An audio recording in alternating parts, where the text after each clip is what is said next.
If you're going to be. He is supposed to be. We gotta try to find it on.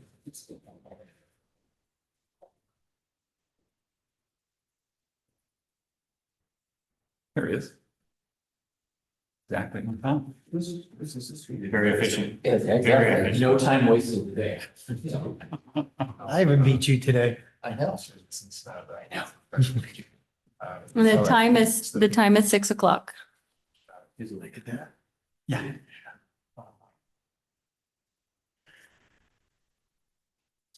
And we're ready to begin. This is Mike Romer. It's November 20th at 6:01 PM. I will commence the meeting. Call the meeting to order. May we have a roll call? Director Danziger, Here. Director Hassler, Here. Director Jex, Here.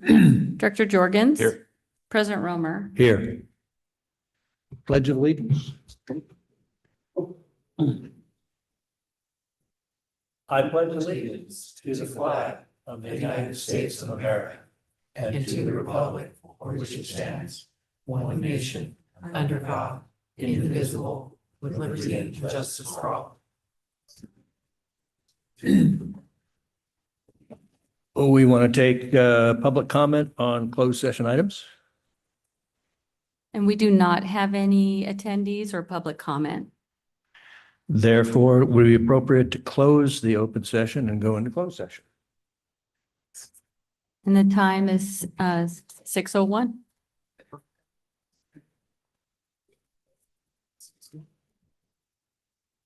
It's a lot.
I'll check. So the microphones have been unmuted.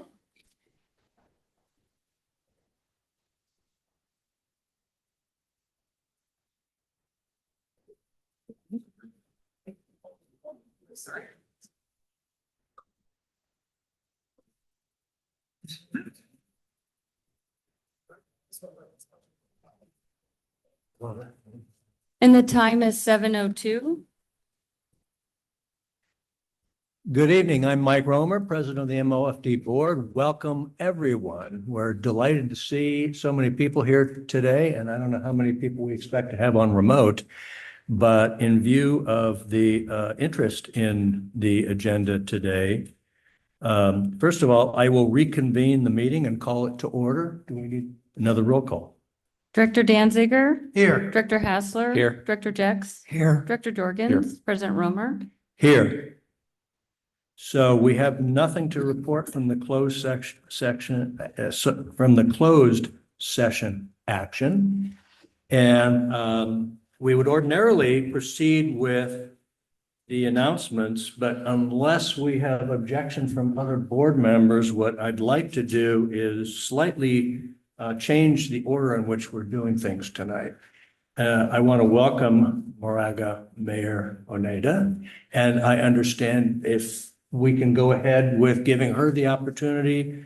I guess that would be under the rubric of agenda item number 7, public comment items not on the agenda. Would this be an appropriate place to have the mayor speak? Okay, let's go. Welcome. Actually, Actually, part of it is on the agenda. So I'm is going that to give you okay? some free reign. Oh, If thank you you. want to say what you need to under Okay. this, and you may have some important other meeting tonight, so go Oh, ahead thank and you have the floor. Oh, thank you so much. Well, it's a pleasure to be here and thank you for your service, honorable board members. Like you, I know what it's like to be sitting there and sometimes there's tough decisions. And I thought a way to start this was we have a proclamation that we were going to give to the chief at the last council meeting, but there was a typo. So that happens. So I am honored to, and usually we don't read the proclamations, but I think with tonight's agenda, and because he's such a stellar guy, I would be so honored to read this proclamation. So if you don't mind humoring me, I'll try to make it fast. Absolutely. You don't Thank you. speak slowly. You don't have to go fast. Okay, good, because I don't speak very well anyway. You're So doing Dave fine so Winokur, far. for his service to the Moraga-Orinda Fire District. Whereas Dave Winokur has served in the fire service for 21 years and has served as chief of Moraga-Orinda Fire District since 2017.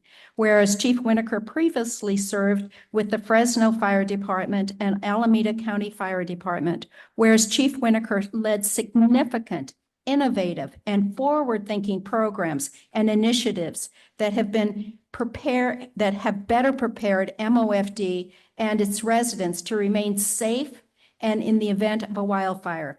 Whereas Chief Winokur developed a comprehensive strategic MOFD fire risk reduction plan using early warning systems and real-time fire spreading modeling. Chief Winokur led extensive outreach in the community and provided education, resources, and information to position MOFD property owners to implement fuel mitigation techniques at their homes and in their neighborhoods. That's a really important one. Chief Winokur continually sought input from the community, local elected officials, insurance industry representatives, and other interested parties to develop effective programs, initiatives, and fire code improvements.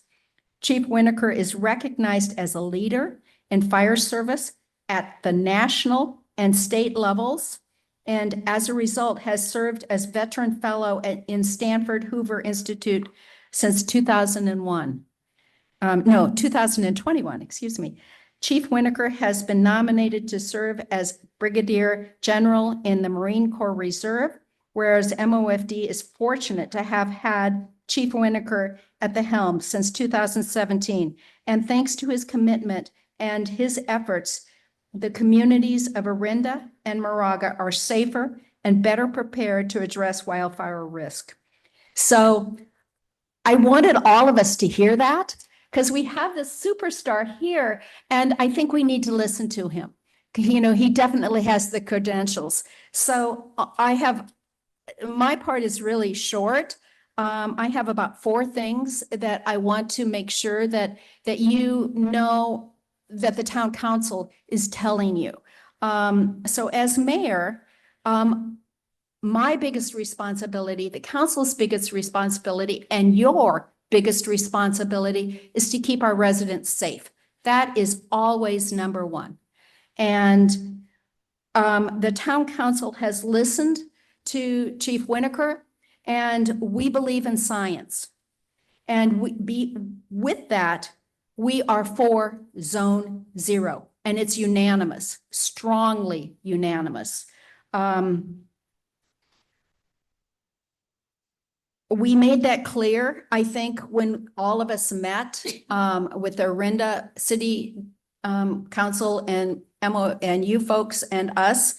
And That was just at the tri-agency meeting that we had last month, which I thought went wonderfully. We really appreciated your participation. well, we appreciated that all of us were there, and I think that could happen more often than not. So that could be a agree. yearly event. It was the first that I've ever seen, and I've been on council for 8 years. So it was really whoever came up with that, probably the chief. Thank you very much. And one thing that we wanted to make very, very clear is do not delay. 100% do not delay. And there's a reason for that. Just in my own life, I've been trying to move plants that are within 5 feet of my house. And the person who's going to tell me what to plant is really busy. And the gardener says, you know, once the rains start, we have to wait till spring. So that on a very personal level, don't delay. It takes time for us to do what we're supposed to do. And sometimes people have to wrap their heads around it too. So follow science, don't delay. Let's get the job done, protect our residents. Thank you so much. I Thank really you so appreciate much, it. Madam Mayor. I really appreciate your comments. I think I speak for the rest of the board. I think that the chief does as well. Your leadership in this community and the leadership of the other members of the Moraga City Council are absolutely essential. We can't do this alone. That's right. We need the buy-in. We need the participation. Mhm. We need folks to buy in completely to Yeah. anything we do. Yeah. And we've got your back. Well, thank you very much. I appreciate that. Is there anything else that you No, wanted And to add thank to you your so much remark? for the note about the chief, you know, the proclamation for the chief. And I want to also, you know, say here to your. Yes.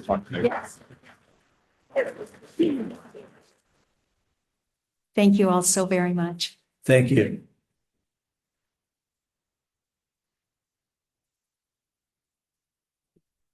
Can I get a picture? Let's get a Yeah, exactly.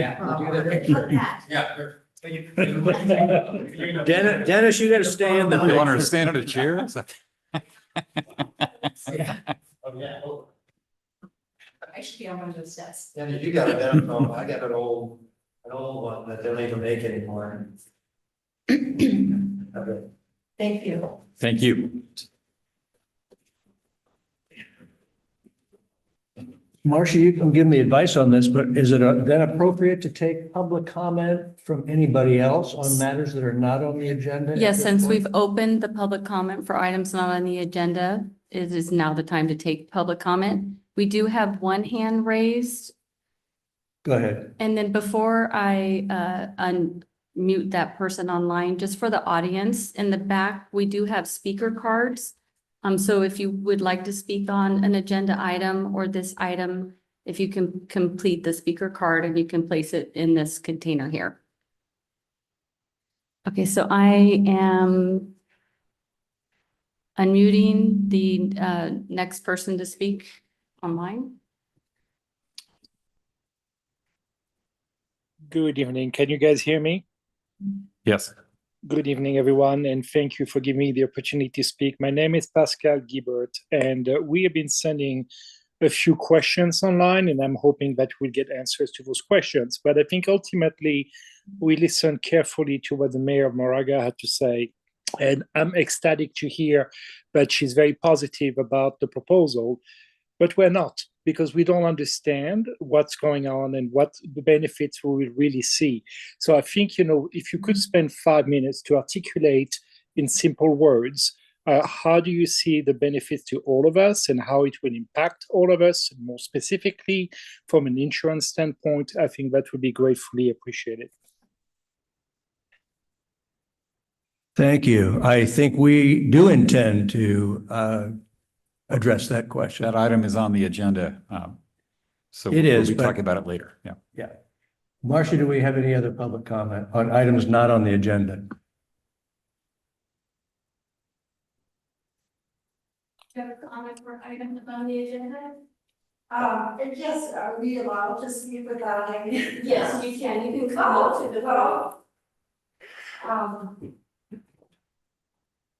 And if you would like or don't mind to state your name for the Oh, record. of course. My name is Sue Farmer. I'm president of Orinda Rotary and actually the Arts Council as well for Moraga-Orinda. And I just feel that to ask all of the residents to have 5 feet from their home is really draconian. When I drive around Orinda, and I'm sure the same is true in Moraga, there is so much vegetation. The landscaping would cost every home thousands and thousands of dollars. And I'm wondering, with this being the center for high tech and AI, my understanding is you can put sensors on the roof and you can use cameras. I don't mean to interrupt, but it might just be confusion that this is the time for a comment on items that are not on the agenda. Oh, I'm On the so agenda sorry. is the Zone Zero, and we have a presentation, and I have some preliminary comments to Oh, make okay. about that to clear Sorry. up questions. So that if you don't mind, No, of course we're not. just holding your comments, Okay. and we'll take them in a couple of minutes. Is that Okay. okay? So as a procedural matter, do we have any other public comments on items not on the agenda? And we do not have any Okay. more hands raised All for right. public comment. So at this point, for members of the public participating remotely or in person, we have to, by state law, handle matters that are on the agenda in the order in which they are. In special circumstances, like tonight, we realize there's a great deal of interest in one that is scheduled to be after our announcements and fire chief updates and our consent agenda. But what I'm going to do as president, I think it's within my authority to advance next from agenda item 9 and 9.1 ahead of these other matters to deal with the community wildfire risk reduction measures. And I want to preliminarily say that what is on the agenda tonight with regard to what's commonly known as Zone Zero is for informational purposes only. We do not have a draft ordinance. We do not have a ordinance prepared that the MOFD board is going to vote on tonight. This is a very important issue to all of us, and we anticipate that there will be a number of MOFD board meetings at which this important issue is going to be discussed. So if you don't have an opportunity to talk about this issue tonight, or even if you do, you will have an opportunity at a future point to weigh in as well. Some people are going to watch the presentations that Chief Winokur has made in the past, and they're going to change their mind, and that's okay. So we want everyone to try to keep an open mind and in a spirit of collaboration, learn from each other. We have some things to clear up. And Chief, are you prepared to go forward and do that? And as an additional matter, if there are a lot of people that want to call in, and I expect there will be, I'm going to probably limit comments to 1 minute. We want to hear from everybody. We really do. And if we have everybody taking 3 minutes, then not everybody's going to have a chance to speak. And it's important that everybody does. So and I do have the authority to do that. I want to double check with council. Yeah, I was gonna ask that too. Um, Do we need a motion? You do not need a motion. It's up to the Okay, chair. so let's play that by ear. If there are fewer people that call in, then we can have a little bit of flexibility. But I would like to start out with a 1-minute limit. If people are in the middle of a sentence, feel free to finish your sentence. We want to hear what you have to say. But I think we're going to start out with Chief Winokur's presentation. Thank you, Chief. Yes, sir. Next slide, please, Marcia.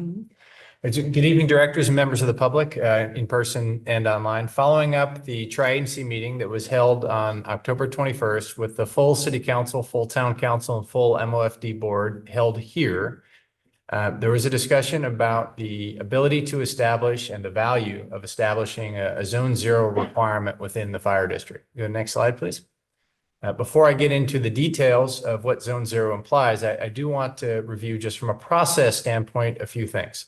Thing one, zone 0, the related and associated research, the science, the experience, and the manner in which zone 0 is being recommended and or applied by industry and regulators, specifically CDI and the Institute for Business and Home Safety, or IBHS, have been covered on a number of occasions, and a lot of the questions we have received suggest that perhaps the residents were not previously following our board meetings, which is certainly not a surprise to anyone. But I would point out that this has been a topic of discussion. There's a significant amount of information that's presented in board meetings, board staff reports, and various presentations that are available and linked on the splash page at www.mofd.org.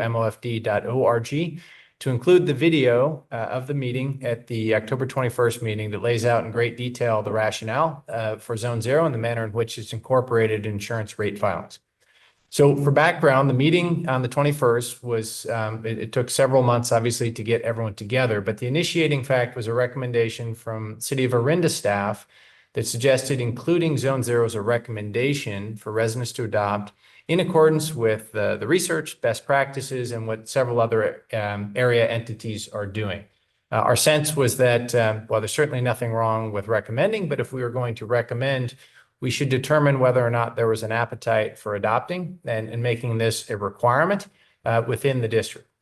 Tonight's meeting is the follow-up from October 21st, and the intent of tonight is to give the MOFD board, which has the authority to adopt more stringent exterior hazard abatement requirements to meet local conditions as established by government code and the public resource code, is for the board to provide input with regard to what elements could be included in a future zone 0. And really there's 3 questions there. Should there be a zone 0 requirement? Yes, no. The second question then is, what would be the standard to which a zone 0 requirement would be enacted? As in, would there be exemptions for non-woody vegetation? Would trees be exempt? Would wooden fences be exempt, et cetera? And then the third question would be one of the scope and the scale. As in, where would it apply and what would be the timeline for implementation? As we discussed on October 21st, there are 14,000 parcels in the district. The fire district has a full-time fire prevention staff of 6. We do some simple math. It is not something that we can simply say zone 0 is now required in the district and expect that to happen. Our inspection experience with our current ordinances, which are significantly represent less change from the current environment than a proposed zone 0, can require as many as 3, 4, 5 inspections to a site to get them into compliance. We are have great recognition that zone 0, if adopted, would represent a significant change from the status quo and would represent a significant investment in time and money for residents to, 1, remove what is there, and then 2, make decisions about what they were going to replace it with. So I think it is just a statement of fact that any zone 0 requirement would have to have a phased implementation over many years, because this is not, this is a big ship and it's going to turn slowly. And then lastly, just to emphasize, because there were a number of public comments that suggested using a wide array of language, that it was too soon for the fire district board to adopt zone 0 without more public outreach and opportunities for public comment. I would point out there is no ordinance before the MOFD board for adoption tonight. So under no circumstances could MOFD adopt a zone 0 ordinance tonight. Tonight is to provide input, direction to staff to receive input from the community that would be incorporated in a zone 0 ordinance that would be brought to the board at a later date. There's not a date being recommended At this point, that'd be up to the board to provide direction. And then, as is our practice and as is required, that ordinance would have to have 2 public readings. We meet once a month, so there would be 2 months of public meetings and an additional opportunity for public comment. We have opened, and it remains open, a public comment portal using a form on our homepage. We've received 70 some odd, 72? 77. 77 comments as of this afternoon. They're available on the website, the link for everyone to see. They were running, at least last I looked, about 8-1 in opposition. But some of that opposition is couched in a variety of terms that I summarized in the presentation. Next slide, please. So the first question is one of the standard. I'll take these slightly out of order. If we were to adopt an ordinance, it's my strongest recommendation that we utilize the standard adopted by the California Department of Insurance under the Safer from Wildfire framework. And that is a ember-resistant zone within 5 feet of structures, which prohibits combustive vegetation and wooden fences. And I would further suggest that we don't restate the standard, we adopt it by reference. So we say explicitly in our ordinance that MOFD's standard within zone 0 or 5 feet of a structure adopts by reference the CDI Safer from Wildfire framework, so that our risk reduction activities are aligned explicitly with the terms that are used in the rate filings in the regulated industry of insurance that are being submitted now, that will be in effect no later than April of next year, so that we avoid what is happening in some areas of our community and many other communities where a resident is carrying out wildfire risk reduction measures, either to the standard that we require or to some other unspecified standard that they believe is meaningful, and is then learning that the work they have done, while it has reduced risk, is not reduced risk in the manner that the insurance industry recognizes through either decisions to insure or the associated discounts that are included in those rate filings as part of the sustainable insurance strategy. A couple of things just to be clear about ember-resistant zone. To clarify what we're talking about, the measurement begins at the base of the house, not from an overhanging eave, which was a question. Interrupt you just Sure. to emphasize with this. Your microphone, please. Because I read all of the comments of I think it was up to 75 or 76 by the time I read them.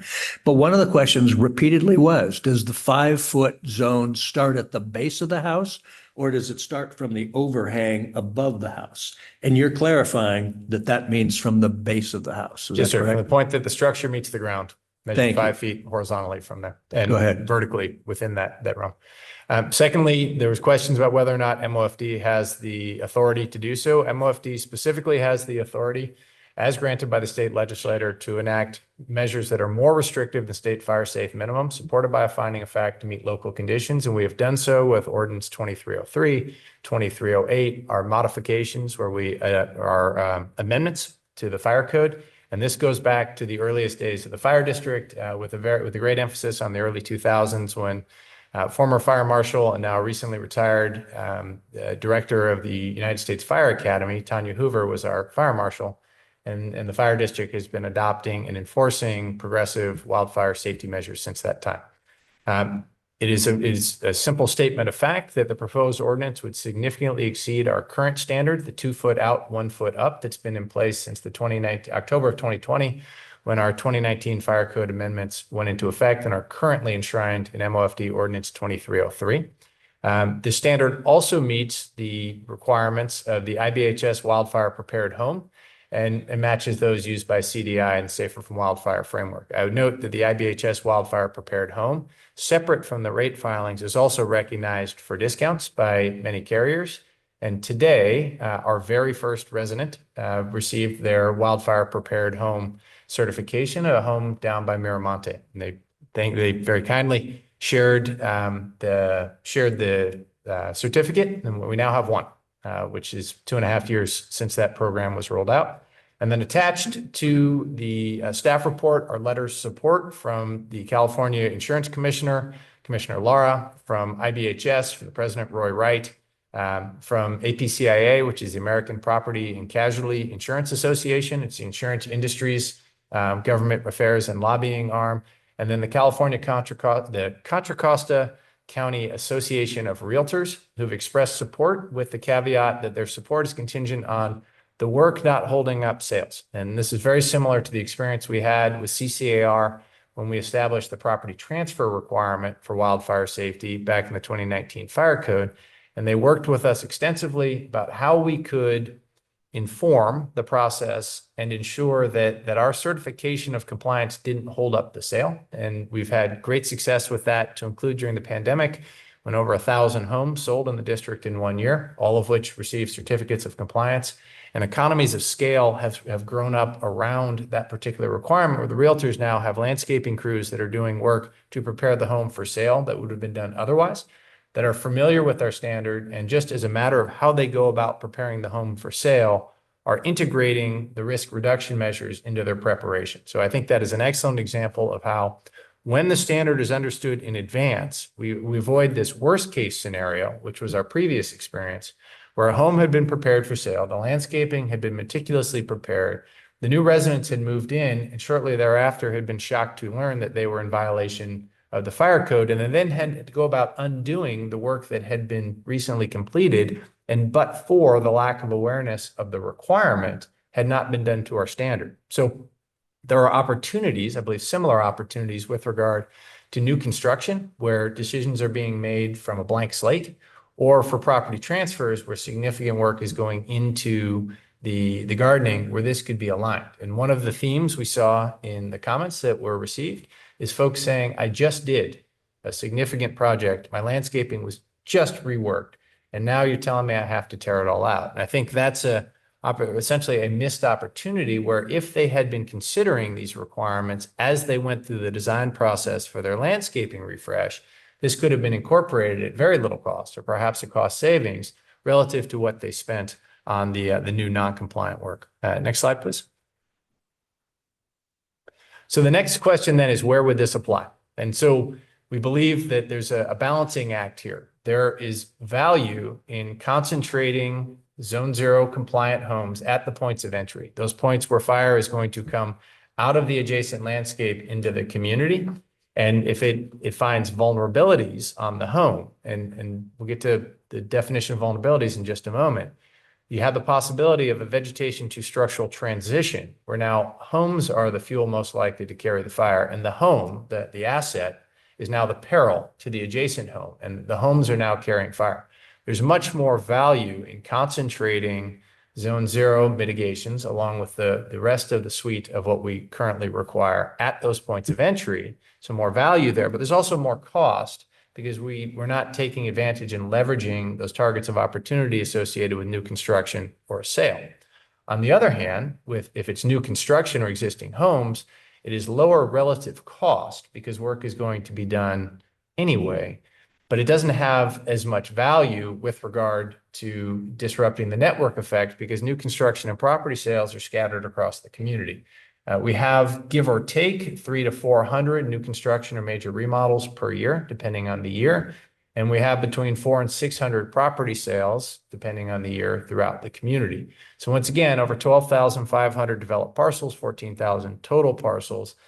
This would be somewhere in the 10 to 15 or 20 or longer year range before organically those two steps alone would start to make a meaningful risk reduction. And as addressed on October 21st, if the homes are within 50 feet structure separation distance, so eave to eave, then the adjacent structure represents the risk to the current structure, and wildfire mitigations, defensible space and home hardening specifically, are intended to protect the home from a vegetative fire, not the structure fire. And a structure burns longer and hotter, produces greater flux in watts per meter squared over time than vegetation burning.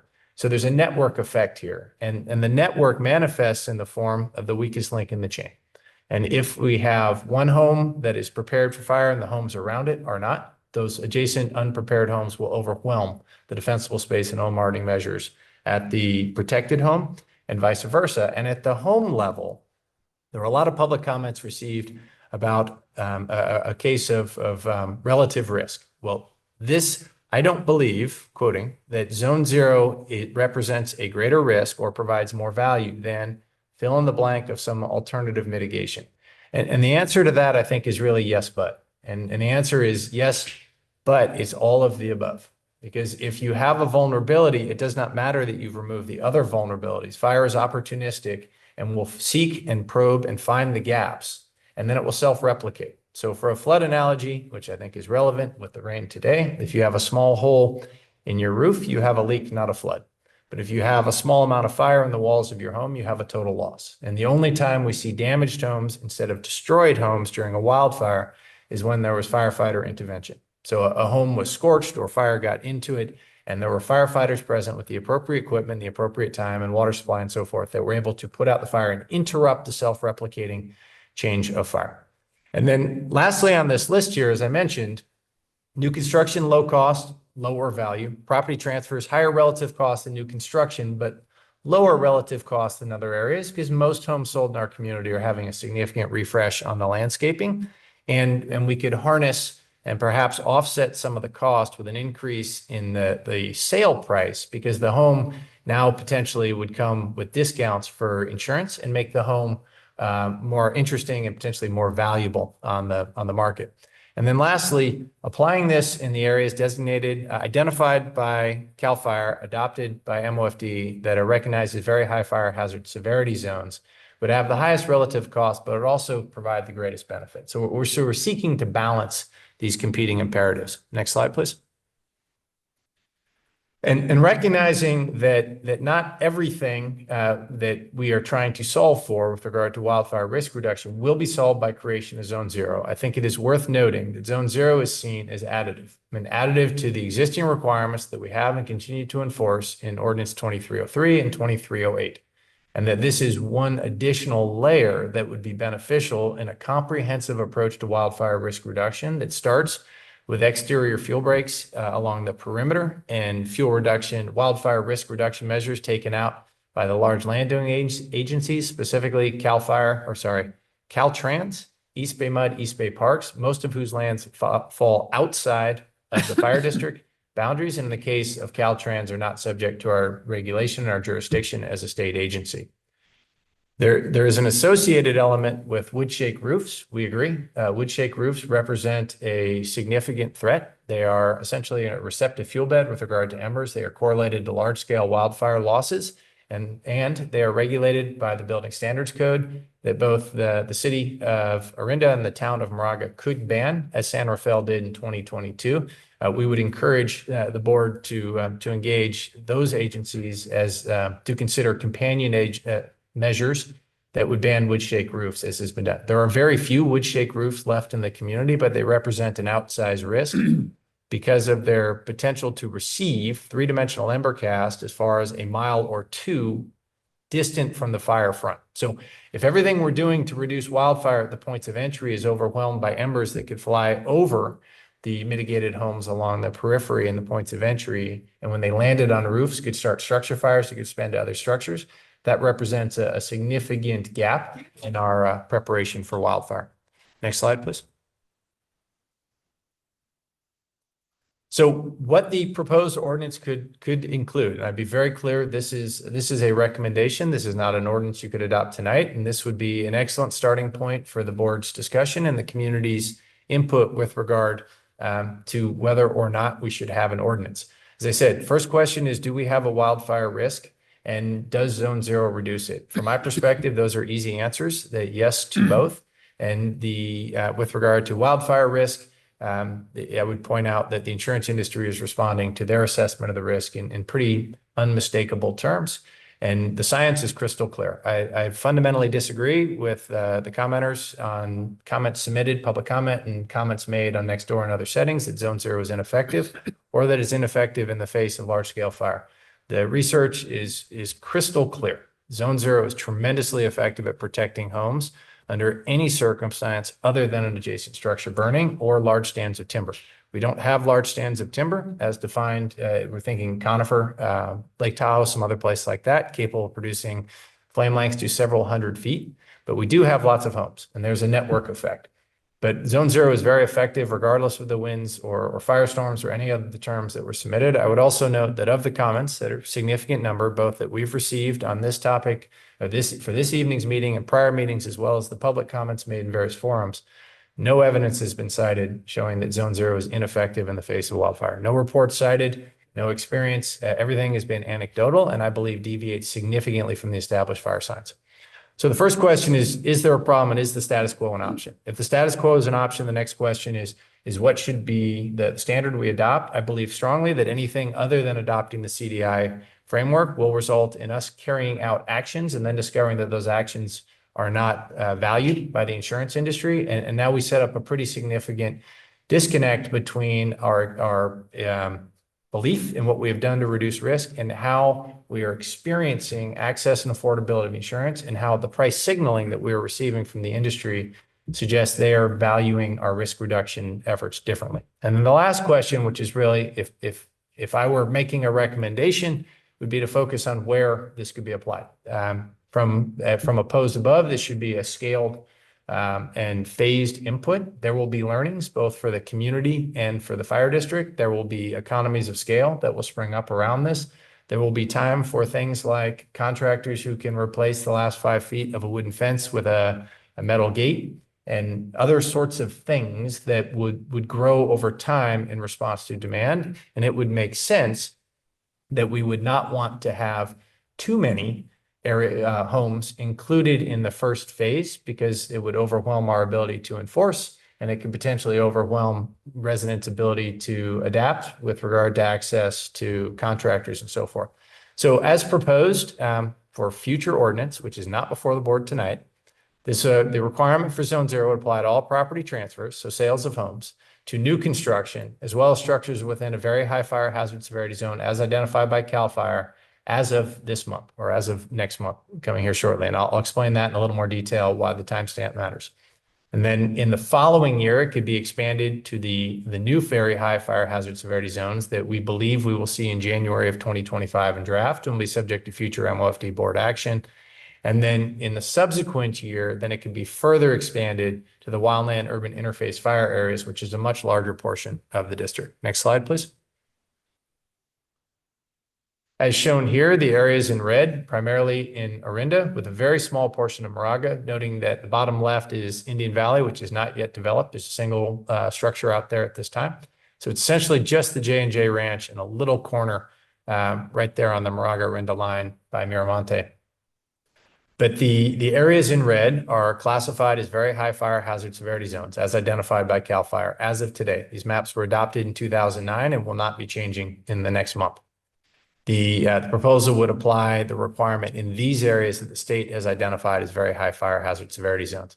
Of note, we anticipate that in January, the CAL FIRE Office of State Fire Marshal will reduce the updated LRA maps, and that we will receive those in January, which will start a regulated process under the Government Code 51177 to 51179, through which MOFD will receive comment and then is required by state law to adopt these maps. Of note, we can make modifications, but they would be modifications that would increase the extent of the very high fire hazard severity zones. We do not have the authority to decrease them.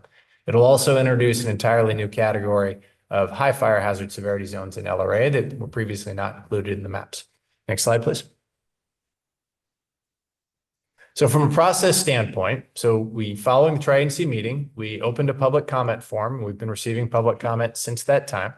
Following this meeting, we will post whatever direction the board has provided with regard to the components that would be included in a future ordinance, and we will receive additional public comment and engage in significant public outreach to increase awareness of this proposal.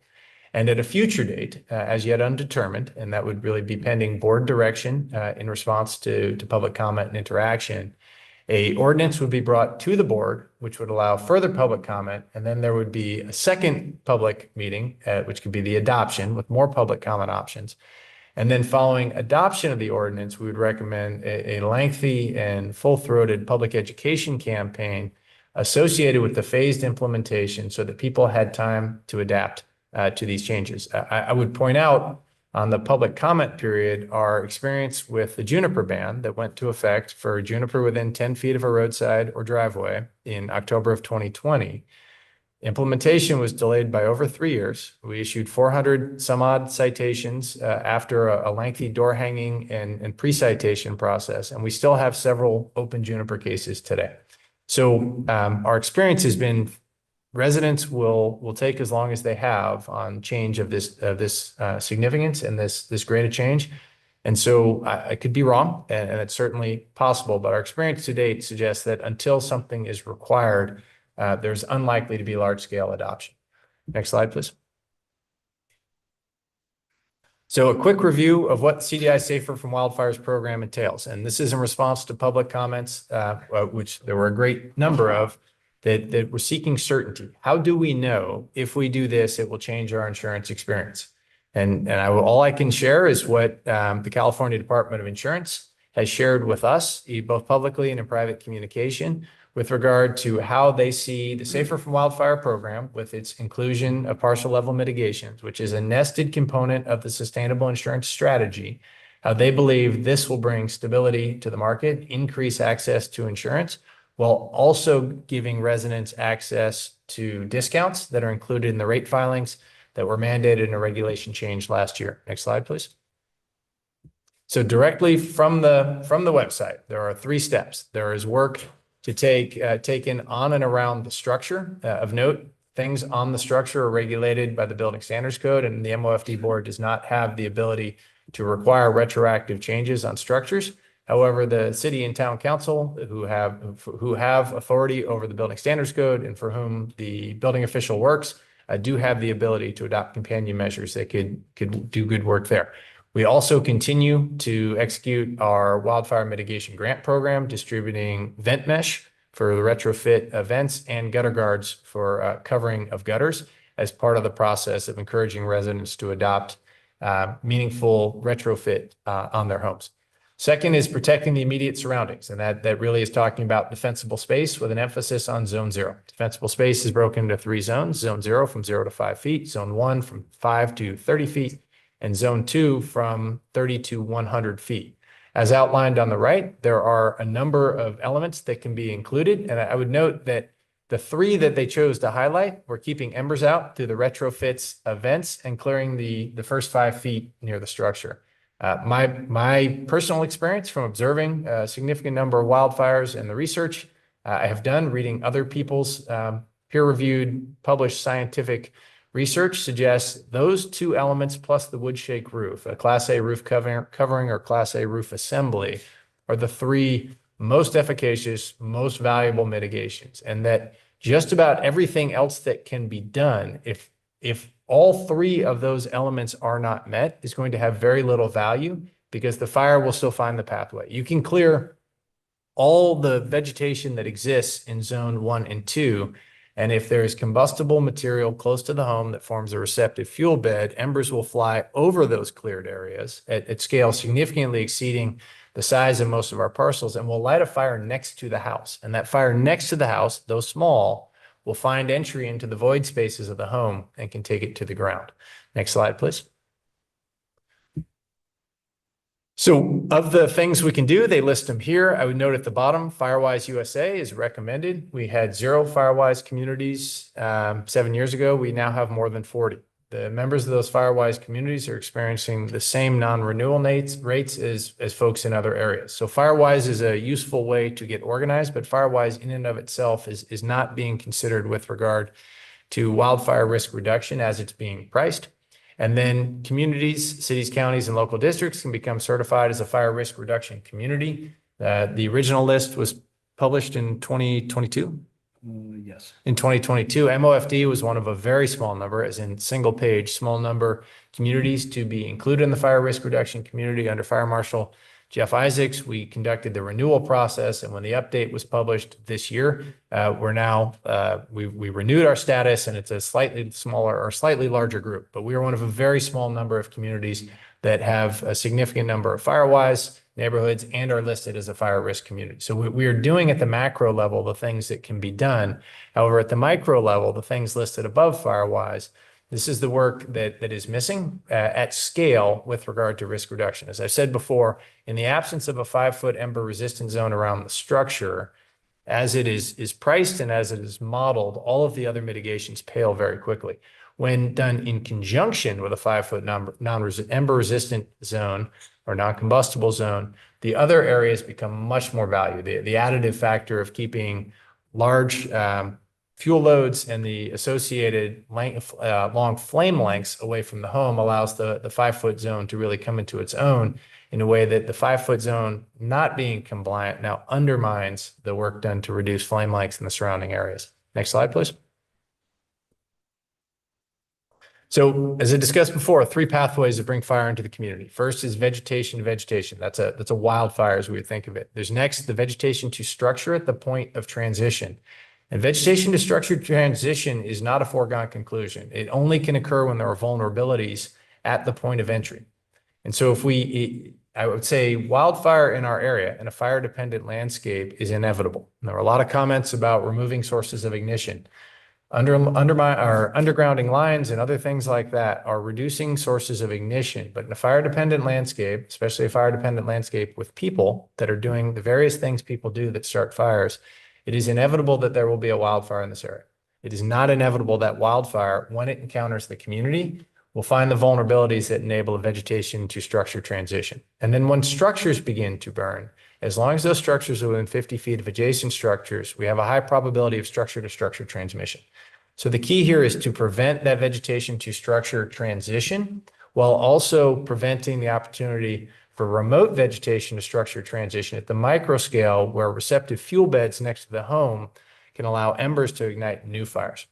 And our goal is always to disrupt these pathways. And we've done that with fuel treatments in the surrounding areas through the North Orinda Shaded Fuel Break in 2019 and the Tunnel East Bay Hills Fuel Break that's underway right now, being concluded, as well as the long-time ongoing work of the large landowning agencies around our community. However, there's some very real limits on how much value those fuel treatments can provide. I'll discuss that in just a moment. And then defensible space, home hardening, and our ability to send firefighters to fight the fire. And we have access to a very large, very well-equipped, highly professional, and fully integrated regional firefighting response. So our firefighters, as well as the firefighters from the surrounding areas, specifically through Deputy Chief Lucas Lambert's work, are highly integrated. We've solved many of our communications problems. We have interoperability. We will have many, many firefighters.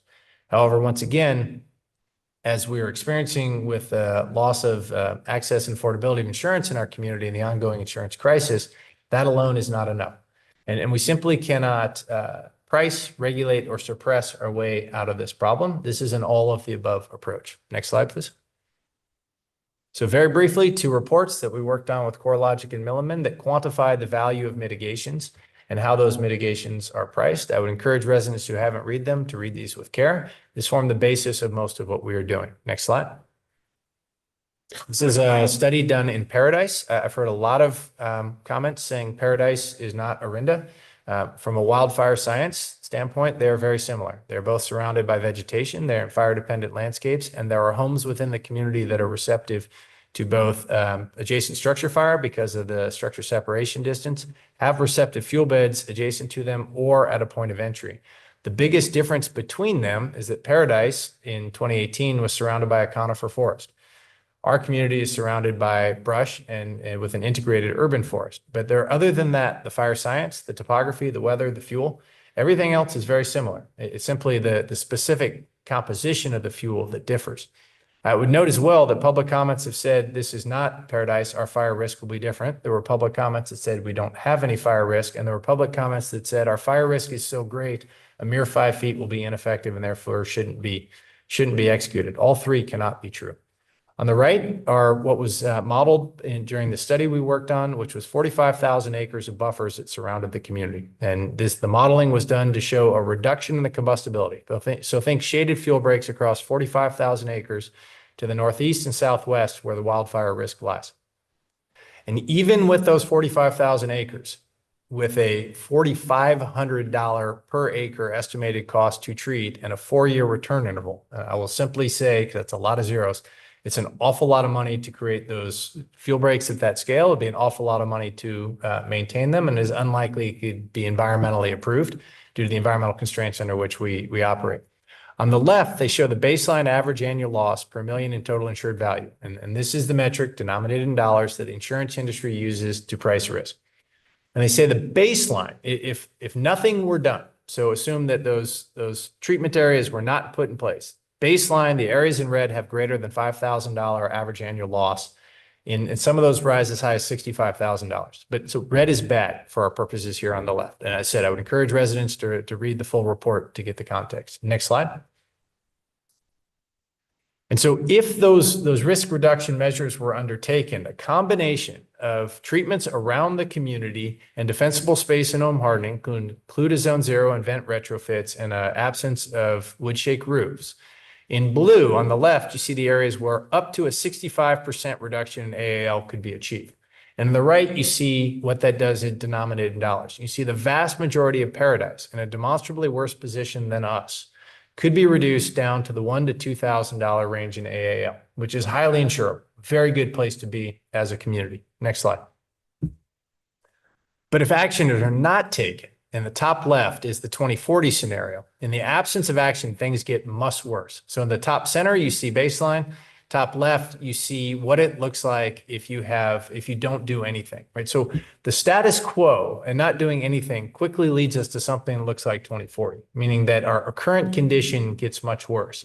Yet in the top right and the bottom two, bottom left, bottom right, you see various scenarios where a combination of risk reduction measures could be applied that would significantly reduce the wildfire risk. And the point here is that we know how to reduce the risk. We know how that risk reduction activity will be scored and how it will be translated into an average annual loss calculation that's used for setting our rates. And I would point out that making a change as significant to this will be a major muscle movement. This will be a massive change in our community. It'll be a change in the idea. It'll change the semi-rural character of parts of our community. There are things about what we are proposing or considering for the board's review that would be a change. My question, though, is what, if not this, then what? And in the top left, I would call back to if we do nothing, the current crisis, in my personal sense, based on talking to a lot of people and anecdotal showing of hands of who's been non-renewed in public meetings, is the insurance crisis is much worse than we think it is. And it gets worse if we look at the top left scenario, if we don't do anything as modeled. Next slide, please.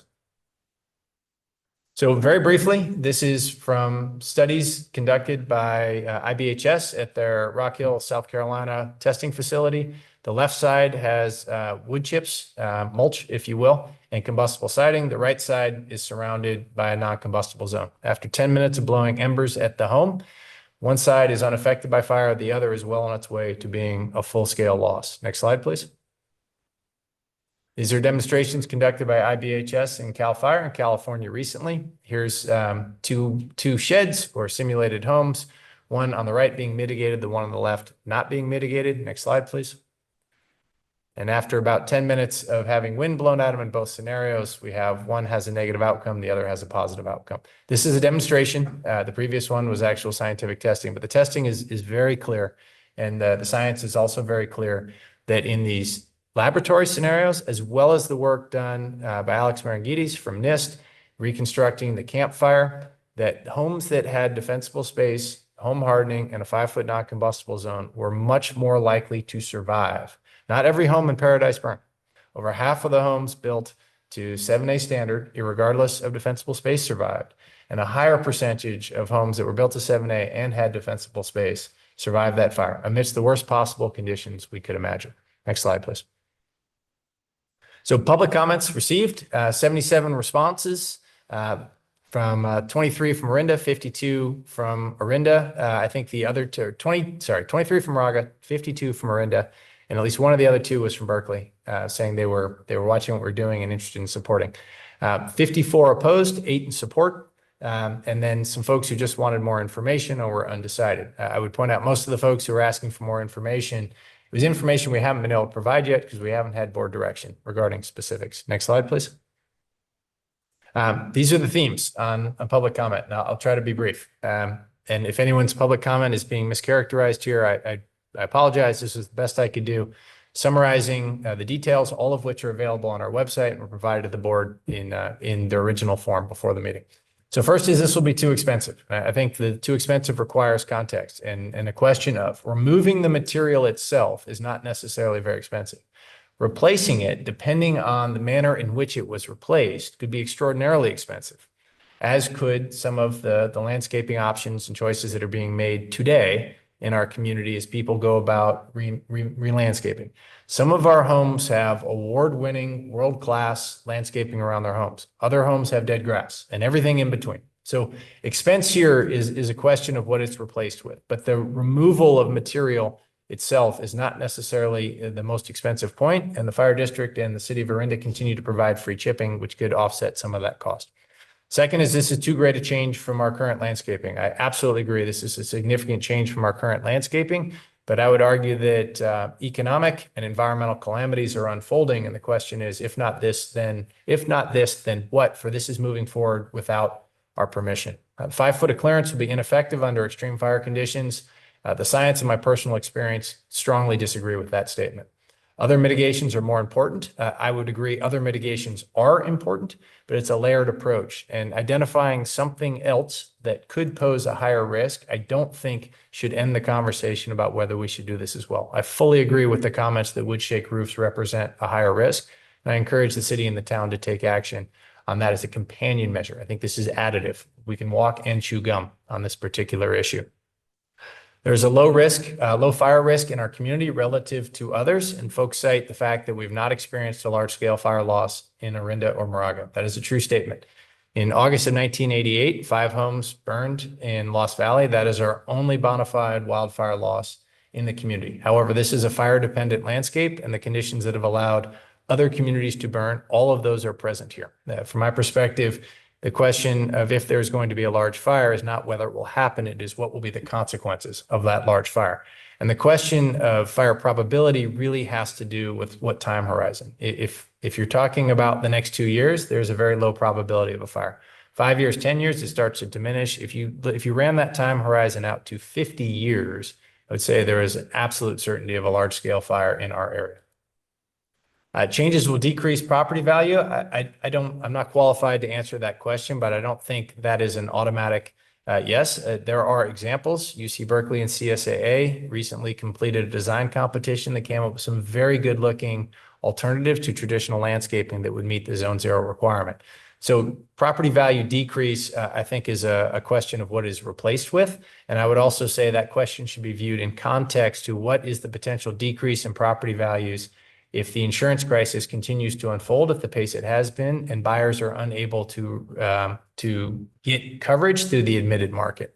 Current requirements are sufficient, but require more enforcement. I disagree with that. Our current requirements do not meet the threshold with regard to Zone 0 and are given very little value when homes are fully compliant. Many of the comments that held forth about areas in which we should execute more enforcement were citing things that are not subject to our enforcement or are not included in our standards. So there are things people are concerned about, such as trees that touch over Moraga Way. Those are not a violation of our exterior hazard abatement ordinance and represent very little wildfire risk. It will limit landscaping options that are available to residents. I agree with that statement. Sources of ignition, specifically fireworks and power lines, need to be addressed first. Ignition reduction in a fire-dependent landscape just holds that fuel until a later date. There were plenty of fires in California before there were power lines and their fireworks. There will be plenty of fires in a future in which fireworks and power lines don't contribute to them. And then surrounding open spaces represent the wildfire risk and should be addressed first. We encourage folks who have opinions about the work being done by East Bay Mud to contact your elected representative. You have a representative on the East Bay Mud board, and you pay for East Bay Mud's maintenance of the watershed through your water bill. East Bay Regional Parks also owns some land, although a lot less with regard to our wildfire risk, which is mostly represented by lands to the northeast. East Bay Regional Park District, you also have an elected representative there, and you pay 2 property tax measures that part of which the reason they were adopted or passed by East Bay Parks or proposed by East Bay Parks and adopted by the voters was specifically for wildfire risk reduction. I encourage folks to contact East Bay Parks with concerns they have. And then Caltrans, who are doing a lot of work, I would encourage folks to contact their state representatives with regard to concerns about Caltrans lands. Caltrans land is not subject to our jurisdiction. Next slide, please.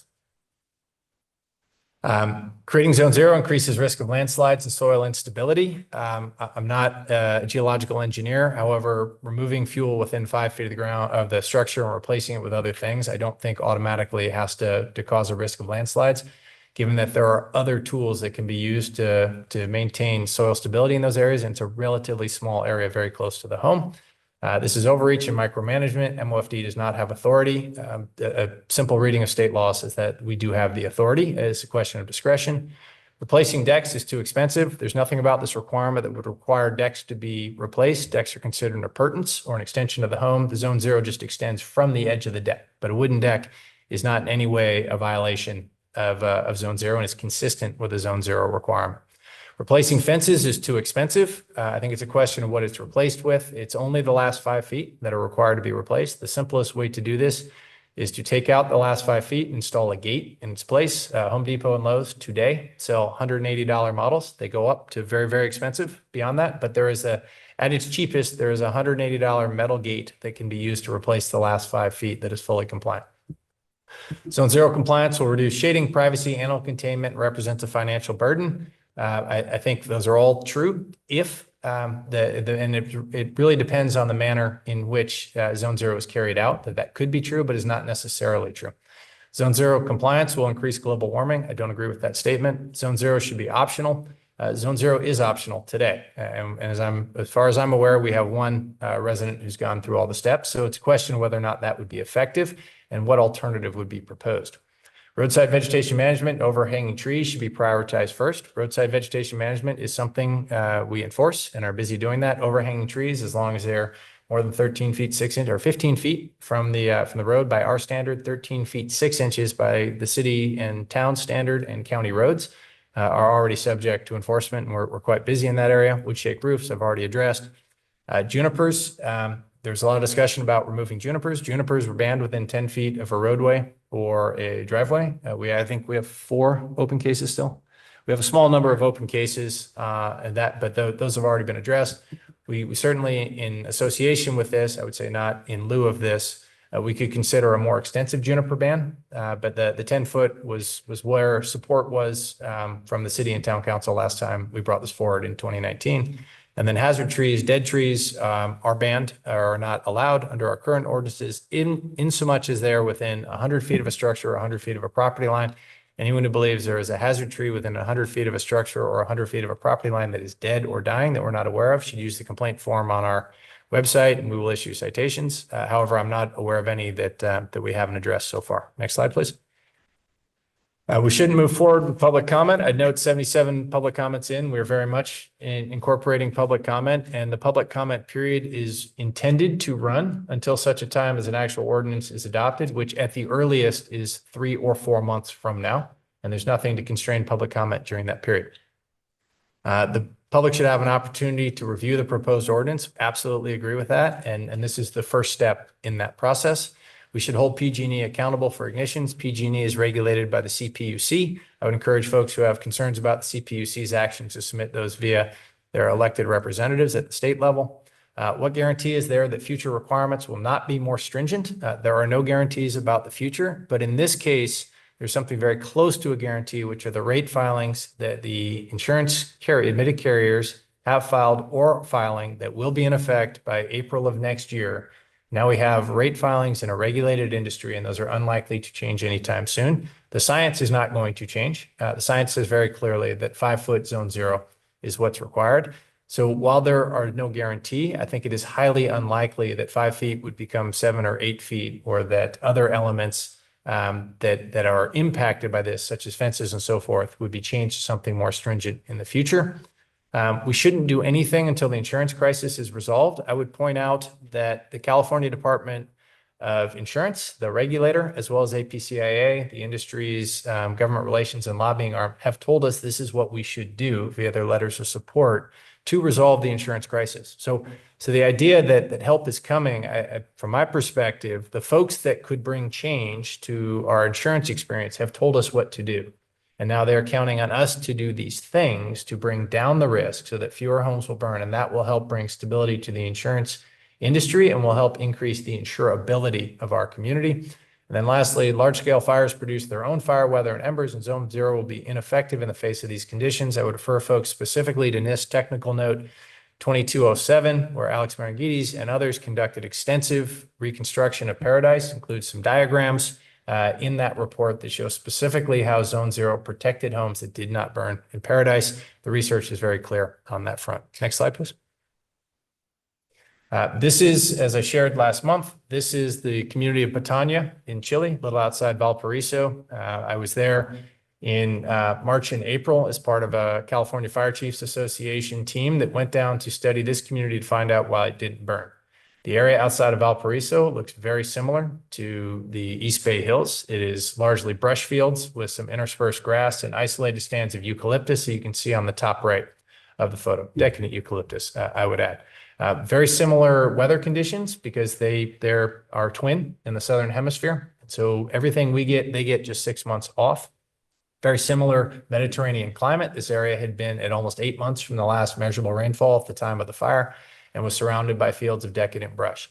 The fire that did not burn these 85 or so homes burned over 18,000 homes in the greater area. There's no firefighting response here because the firefighters were overwhelmed with life safety evacuation. Several hundred people died in these fires. This was a fire that was akin to the 1923 Berkeley Hills fire, the 1991 Tunnel Fire. Fast-moving, wind-driven fire and decadent brush. And these homes survived because of a combination of defensible space and home hardening, all of which were passive pre-fire measures they carried out before the fire occurred, because the neighborhood got organized, the community organized and rose up around the idea of community action. You note these homes are very close together. Had one of these homes started to burn, they all would have burned. And collectively, they took action to create a perimeter fuel break, put up a fire-resistive wall right at the point of transition, and reduce the presence of receptive fuel beds on and around the homes. And without any firefighting interaction, this community survived a full-scale firestorm. And our hope and our belief is that if we follow the science and we move forward with a very difficult, very disruptive, a great deal of change to our community ordinance, we could be in a position where we would not only be likely to survive large-scale wildfire loss as this community did, but we could change our access to insurance. My personal belief, as I said before, the insurance crisis is worse than we would think. At a community meeting last week, by a show of hands, 3/4 of the people in the room reported they had been non-renewed. And so I would ask for people who have concerns, and I share your concerns. This is a major change. I think from a fire district staff perspective, it would be very concerning to have to enforce this at scale in the face of a resistant community. But I'd ask, what alternative do you propose? And very clear to me that the insurance crisis is bad and is likely to get worse until we take actions at scale that will reduce the probability of large scale loss. With that, I'd be happy to answer any questions from the board or listen to public comment. So ordinarily, we would have questions.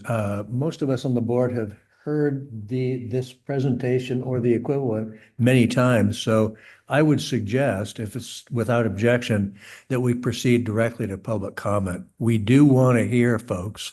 So do we have a number remote who want to talk? We public comment is open. We have 12 attendees. We do not have any hands raised. We do have one in person public comment. Okay, so I'm guessing then, I'm a bit surprised, but maybe should we do the 1 minute or should we just do the 3 minutes? Because So we have two. 2 minutes, We have two public comments. two public comments, and then we're going to stick with the 3 minute limit.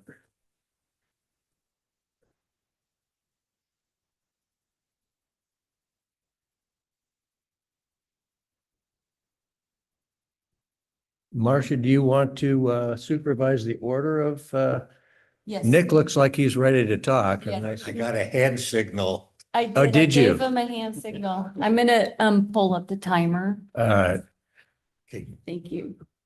Good to see. I have one threshold question of clarification, which is in measuring the 5 feet from the house, if you have a bush that's a little more than 5 feet from the house or a tree, and the branches come over to less than 5 feet, is it the trunk that is the determination or the wingspan of the branch? It's a great question, Nick. So I spoke with both CDI and IBHS, and both clarified that for the purpose of their standard, 5 feet from the base of the house up to the atmosphere. So it's 5 feet of ground fuels, then 5 feet of aerial fuel. So you cannot have trees or brush or other things either overhanging the house or encroaching within the 5 foot ember resistant zone. Okay, thank you. Because presumably, I'm guessing it could be 5 feet. It could be, the tree could be right next to the house or the eaves. Is that the The rationale? branches. The could. branches? Yes. Right. So go ahead. Does that answer your Thank you. question? Yes, that does answer my question. Okay. Thank you, Chief. Go ahead. I am a supporter of the chief's recommendation. I have had the pleasure as just a regular citizen of getting to know the chief, and it's been an honor and a privilege and very educational. I have a constructive suggestion to make to the department and to the board. Based on, I have been promoting Zone Zero on Nextdoor. I've talked to people. And as the public comments reflect, and as those of we all live in this community, we know our neighbors. A lot of people are going to debate the science. And I think trying to win public support by emphasizing the science will be very challenging. But what everyone in this community understands is money. And in going over the materials, there's very little emphasis on the availability of insurance and on any kind of cost savings. A lot of people have been non-renewed, as the chief said. I've been lucky. I was renewed, somewhat to my surprise. But the reference to the rate filings, for example, I mean, I spent an hour today trying to get to the bottom of that and got nowhere. I wasn't able to find anything online that actually said that insurers would come into the market. And I haven't seen anything that people who today are paying X for the fair plan are reasonably likely to pay 80% of X if this is adopted and we all do it. So my constructive suggestion is to dramatically ramp up the emphasis on insurance availability and the cost of insurance, because I think that will prove to be more persuasive. If I may, Go sir. ahead.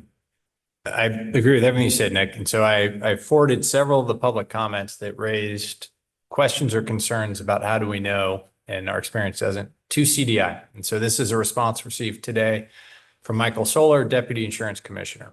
And he says, overall, the regulatory reforms and the sustainable insurance strategy will be in place at the end of the year. Therefore, information on wildfire distressed areas is currently in draft. More specifically, this person's comment reflects that availability is not yet increased because the strategy's core regulations are not yet in effect. These are on track to be in place by the end of the year. At that point, insurance companies will be able to start using new risk assessment tools incorporating mitigation data. That's forward-looking CAT models. Once those changes are in effect, we expect insurance companies to begin increasing their writings starting in 2025. However, currently discounts are in effect, and they can provide short status update going forward.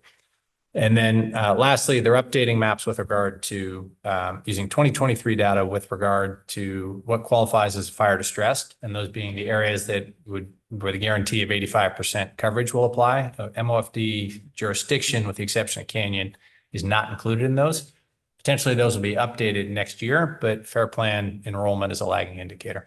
So from my perspective, at least, the reason we have been light on details with regard to certainty about discounts and so forth is the rate filings aren't in effect yet, so it's hard to say. And also it's very difficult for us to speak with certainty about something as dynamic as the insurance industry. But CDI does. And I think it's just simply not possible to say with great certainty, and the certainty that many people are looking for, if I do this, I will get something tangible. And the size of the discount will vary dramatically based on the carrier. So it's very dynamic. As an example, Allstate was approved a 34% rate increase. It was in the papers not too terribly long ago. 24% of that increase is intended to be offset by discounts for residents or members, customers who have done all of the discounts. That's one example, sample size of one. I don't know the details of the other one, but at least in that one case, 2/3 of the increase could be offset by the discounts. If I may just ask a follow-up question. My recollection isn't what it was before I retired, but I thought during the tri-agency meeting, Chief, you said something about that having one home here and one home there. I mean, I understand the structural spread, but I thought you tied it to either the availability of insurance or the cost of insurance, and that if there was some area where Correct. that would be a big plus. And again, I couldn't find that when I did my homework. Well, because it's not in place yet. So there's two things. With regard to CDI, they have three categories. They have things on the home, things around the home, and then community things. The three things for community are Firewise, a wildfire risk reduction community that we are, and an as yet undefined OSFM community wildfire standard that hasn't been published by the Office of the State Fire Marshal, but it will be. When it does, we'll do everything we can to qualify for. The other shoe to drop in that space is IBHS, their Wildfire Prepared Home. The companion program is the Wildfire Prepared Community. And they reserve the right to do something different, but I speak to them a lot, and I believe that will be released next month. And so as soon as we see that, we will know the specific combination of external risk factors and internal mitigations and the extent. So generally speaking, you need 100 homes and that was the findings of the two CoreLogic and Milliman reports. You need at least 100 homes in a contiguous block to see the network effect of risk reduction.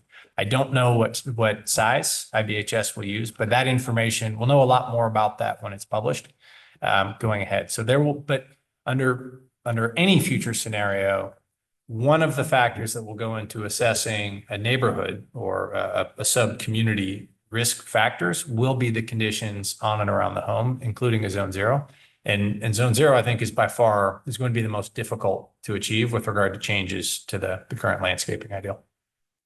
So I don't mean to cut you off, and I don't know how, I think that the chief's responses were far more than the 3 minutes, but is there any other quick comment that you can make? I do want to give everybody else a chance. No, I said everything I had to say. Thank you. I think you had great that- questions, and I think that those questions and the chief's responses are helpful to a whole bunch of other people who might be asking similar questions.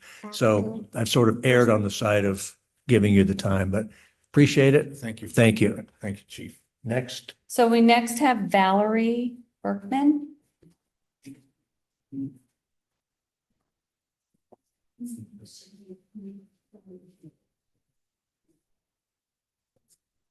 Well, hello. Good to see you, neighbor. That's right, a few doors up. A few doors away. So it's first a thank you. I think the programs that you have with like the screens and information on plants to avoid, et cetera, have been really helpful. We happen to be one of those that recently spent a ton of money on landscaping and all new fencing. And you did a beautiful job. Thank The you. neighborhood appreciates it. And we took into consideration that list of plants. However, and we even put rock underneath. So we did what we could.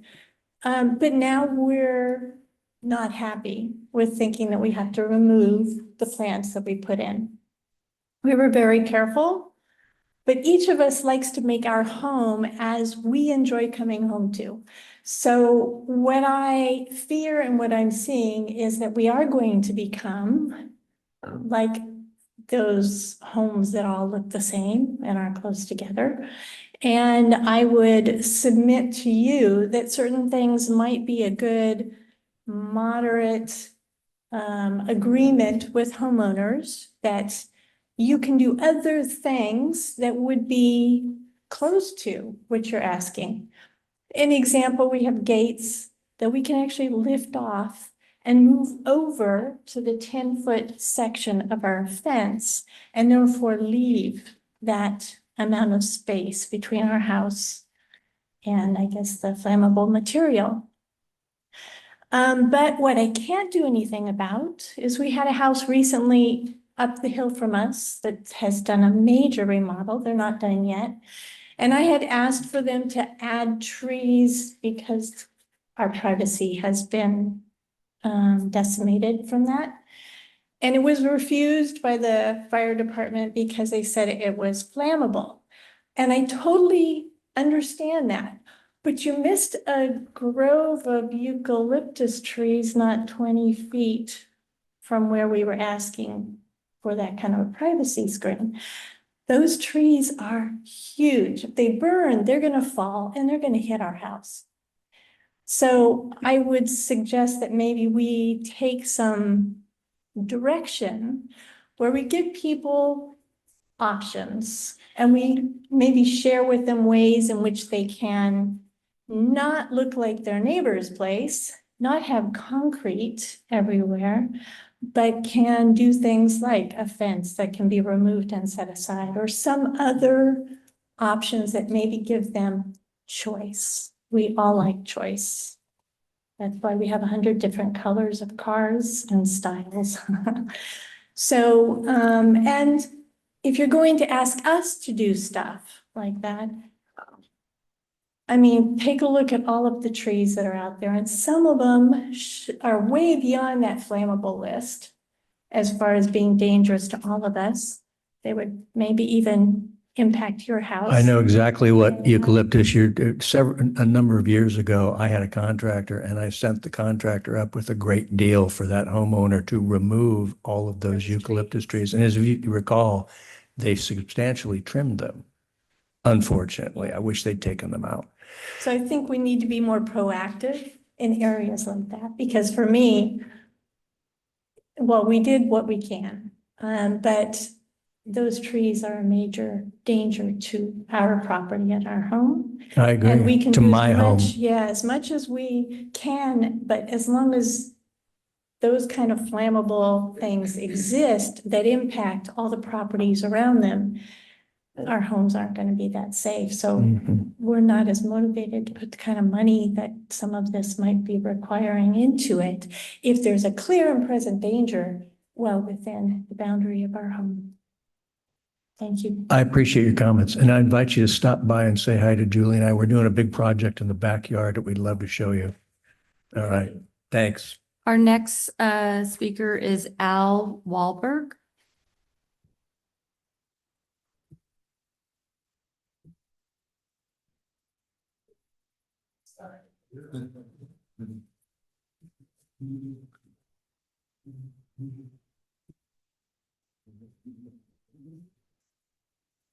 So it's a lot of information tonight. Appreciate it. I know that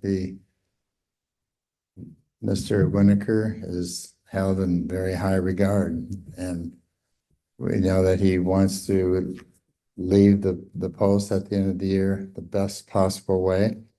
And I think 2303 was definitely made a difference if it was totally adhered to. I'm just thinking of this 5-foot swath around every house in Orinda would, first of all, create millions of dollars of lost value. Secondly, it would create the most ugly result. So I'm just looking at it selfishly. I realize that I need to learn more about the possibility of these embers getting to my house. But, you know, when you have lush green landscaping that's low lying, it's hard for me to understand how this is going to be a projectile for getting my house on fire. So I guess I need to do a little bit more research, but I am obviously totally against the implementation of the 0-0. Thank you. Thank you. And our next speaker, Sue. Well, thank you for your presentation. It was very interesting. But what I'm wondering is, you pointed out it would take years for all of these residents to make these changes to their landscaping. Can't we move forward more with using technology, you know, because isn't that the big problem, is that you need to stop the fire right away if possible and not let it get out of control. So, I mean, I'm certainly not an expert about this or anything, but it seems to me that since we're such a high-tech area that we'd have cameras and maybe things put on top of the house to alert the firemen that the house is, there's smoke, and I don't know. What do you think about that? It's a great question. I won't bore you with my resume. I'll just suffice to say I've spent a lot of time working on exactly that, going back to some very innovative work we did here in the district back in 2018 using low power mesh sensor networks, remote activation of sprinkler systems. Today, I can turn on the sprinklers at John Katowski's house from my phone. So we Oh, yeah, we can too. spent a lot of time and effort getting smart about how we can harness technology. The work done by Dennis Rain and our partners over at Lafayette PD, we have an extensive network of cameras throughout the area that have an early detection capability through the Alert California network. And we use those not only for initial detection, but to triangulate, determine location and extent of fire. So we're doing all of that. We're working with FireSat, which is an initiative funded by google.org that is putting up a constellation of low Earth orbit satellites that will provide an unblinking eye at 20-meter resolution. So a lot of things are happening in that space. Well, that's encouraging. However, I'm sorry, if I may, that all has to do with managing the ignition, preventing a small fire from getting big. And on the day we're worried about, which was 1923 in Berkeley and 1991 in the Oakland Hills, a fast-moving wind-driven fire, winds gusting or steady 35, gusting to 50 plus with relative humidity below 10%. A fire will simply move so fast that no matter how quickly we detect it, it will outpace the firefighting response, because a wind-driven fire that we're worried about is very durable in the face of initial attack from aircraft, which is our primary way we control a wildfire in a remote area, to contain it until we can get firefighters there to put it out. A wind-driven fire is really hard to fight from the air because the combination of the speed with which it's moving and the dispersing effect the high winds have on the dropped water or retardant make you trying to hit a moving target with a moving projectile, so to speak, that you don't have control over as soon as you release it. So detection is one part of the problem. Firefighting response is another part of the problem. But the presence or absence of vulnerabilities on around the homes, nested with our firefighting response and our early detection, unlocks the full suite of benefit. We have done all of the things you've brought up, with the exception of sensors on houses, and we tried. We built a prototype. It's very nice, and we couldn't get Alexa, Amazon Home Hubs, Google Home Hubs, Apple Smart Homes. None of them would touch it because of the liability associated with wildfire. So there's there's no distributor there. We went at senior VP level. We ran that one to ground. There's simply no there. So I guess let me understand that. You're saying that they would not help with this problem because of the liability? Correct. As soon as you say wildfire, the corporate lawyer says the conversation is over, and they literally. But what about requiring homes to put something on the roof? And it's just detection, though. It simply, and we don't have the authority to do that. But my point being is, we've done most of the things you brought up. We have done them, or they are already in place. Yet we are still experiencing the access and affordability insurance crisis that's happening now, and that those things are considered and valued. And however, with that, in the absence of the full suite of mitigations that include Zone Zero, they simply aren't valued as being meaningful enough to change our outcome. Otherwise, we wouldn't be experiencing the insurance crisis we're having now. What about a swimming pool? Again, I don't want to be the bad guy here. I'm sorry, Cut people off. But we have other people, and you'll have a chance to talk at the next meeting or the meeting after that, because I want to remind everybody, we don't have a ordinance up for a vote today. So everybody's going to get a second and a third chance if they want it. And also, we want to encourage everybody to submit written comments. Or questions, or clarifications. I read all of those before coming to the meeting. I think there was, 75 or 76 or 77, and we'll continue to get more. So as people change their mind, as they get more information, as more questions come up, submit the written comments. You don't have to wait until a board meeting to do that. And we encourage people to do that. So let's move on to our next And so we do not have any hands raised, and so that will conclude our public comment. What, Val, did you want to add something? Can you come to the podium, please? Yeah, come on up. And then we do have a hand raised now. Oh, okay. Just And state your name another- again, please. Valerie Bankman. Thank you. Another recommendation, I wasn't aware of some of the earlier meetings, and I'm sure many of us in the community weren't. I learned from a neighbor and then got on board. But it sounds like a lot of what you were doing was taking place when most of us, I think, were focused on and involved in the upcoming election. So this was not our focus. It was on something that was even bigger. I would recommend that you probably give this several more months before you make a decision so that you can catch some of those people who had the election on their mind, then they've got to grieve, and then they need to focus. So I would probably. I think give that's such a more- great suggestion that we're already going to do that. So is there, that's what the chief had said, correct? Yeah. It sounded like you're maybe just a month or two. but- Just a month or, well, I think the Moraga mayor was saying we should do this with undue delay. I hope she's not too disappointed to find out that this is going to take a lot longer, but great suggestion. Thanks. And we have one hand raised, Jim Ross. Hello there. Can you hear me? Yes, welcome.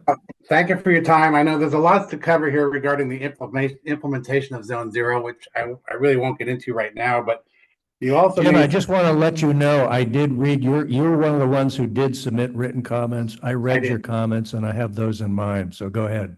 Thanks very much. I appreciate you reading those. So I just wanted to address the comments that were made tonight by the chief regarding the CDI. Firstly, I have to tell you, I don't have a lot of faith or confidence in the CDI for a lot of different reasons. But I am one of those people who have had their insurance canceled. I've talked to a lot of brokers individually. I've talked to a lot of insurance carriers individually and had a lot of feedback from them.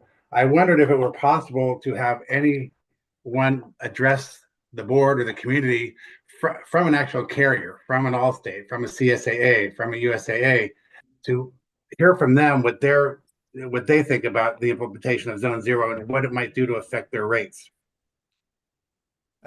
Certainly, it's always possible. There's 38 admitted carriers in California, and APCIA is their representative. So the reason we reached out to APCIA and the reason they submitted the letter was to speak on behalf of those folks. I don't want to speak for carriers, but there's so much variation and at a parcel by parcel, neighborhood by neighborhood, and then internal considerations they make with regard to density, rebalancing of the portfolio, as we saw with State Farm back in May. I would just be cautious about how much certainty we would expect from a single carrier speaking on their behalf. And the other reason I ask is that in all my discussions with them, many of them sent me Google photos of the area, and they all talked about fuel source in the area, and they sent me pictures, and they mentioned specifically fuel source. None of them mentioned anything about mitigation or Zone Zero. Right. So just briefly for background, as addressed during several of the previous meetings on this topic, going back several years now, the Google Photos or Google Earth isn't the right place to look. Landfire, the fuel model, which is a digital representation of what's on the ground that's used for semi-empirical mathematical models to show fire spread. Those are run on a 90-meter pixel by CAT modelers, catastrophe modelers, that are then used to determine the probability of fire. The second question, through stochastic Monte Carlo simulation. The next step then is to determine the consequences of fire. And that really has to do with the presence or absence of defensible space and home hardening. It is well understood by modelers, underwriters, and the actuaries that do the pricing that the fire occurring is not the same as a consequence of large-scale structural loss. And that's where the mitigations come into play. But at a regional level, there are areas that are deemed high fire risk. Certainly, we're in that. The second question then really has to do with consequences if and or when a fire occurs. All right, I appreciate the comments and I look forward to more comments at the future meetings. Thank you very much. Any other public comments? And I'm checking. No? I'm checking. Okay. And we do not have any more hands raised, and we do not have any more in-person public comment. So then we proceed toward questions of the chief or comments.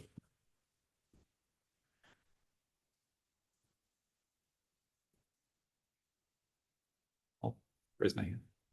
Go ahead, Director Jordan. So Chief, it seems to me that, you proposed, or you said that you thought we should incorporate by reference the CDI and the IBHS rules. It sounds like IBHS is going to come out with a new rule here soon. And I'm not sure whether that, or a guideline about the communities.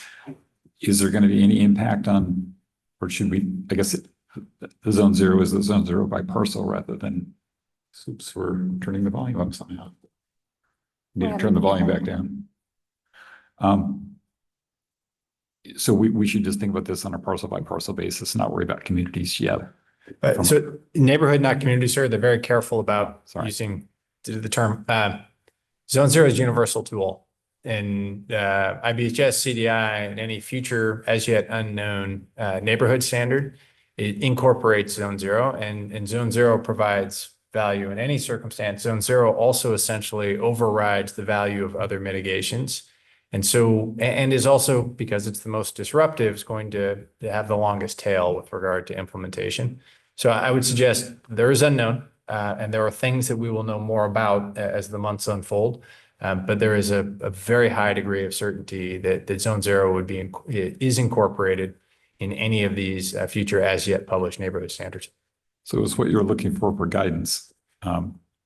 As an example, if we said, hey, it's zone zero and the metal, nothing flammable from a fence standpoint within 5 feet. Those are the two components you're asking for. Is that right? So, for the standard, yes, sir. Yes. And then the second question would be extent, and the third Implementation. question would be implementation timeline. Yes, sir. Exactly. And so, I think maybe and there's also some new maps coming out in the not too distant future, potentially. I know they've been coming out for years now, theoretically, but they haven't happened yet. So we need to give you some guidance tonight, and it seems to me you already wrote down a reasonable proposal because it's sort of a 0-1, I think, about the fences and the zone zero. And then it's really going to be a further discussion about how to implement that and the timing for it, and whether it's, new construction or transfers or everybody, or, so those are maybe for a second meeting, because I'm not sure those are as critical as just the concept in the first place. But I think part of what we need is more education. I know you've given the presentation several times, and I know you've literally made hundreds of presentations over the last 7 years to every kind of organization you can name. But I think people, we did make progress, and we've made our community a lot safer. We've taken thousands of tons of fuel out with the chipper programs. We've done a phenomenal number of things relative to basically nothing we were doing 7 years ago. But I think people, until there's really a crisis, people don't usually listen. We have 8 people in the audience today and another 15 online. That's not a stunning number of people for something that's this important, in my opinion. And yes, we've had 77 people, which is great. That's more than most of the time we get on anything. So that's good. We have more involvement, but that's still not that many, in my opinion. And I think we need to have more education so the people that do make comments make informed comments. And you did a great job tonight of kind of talking through the objections that a lot of people had. I think we need more of that, and I think we need more education so that we have an educated audience that's telling us what their opinion is, and an especially educated audience, because the science it's very clear, but I don't think it hasn't gotten out to as many people as it needs to yet.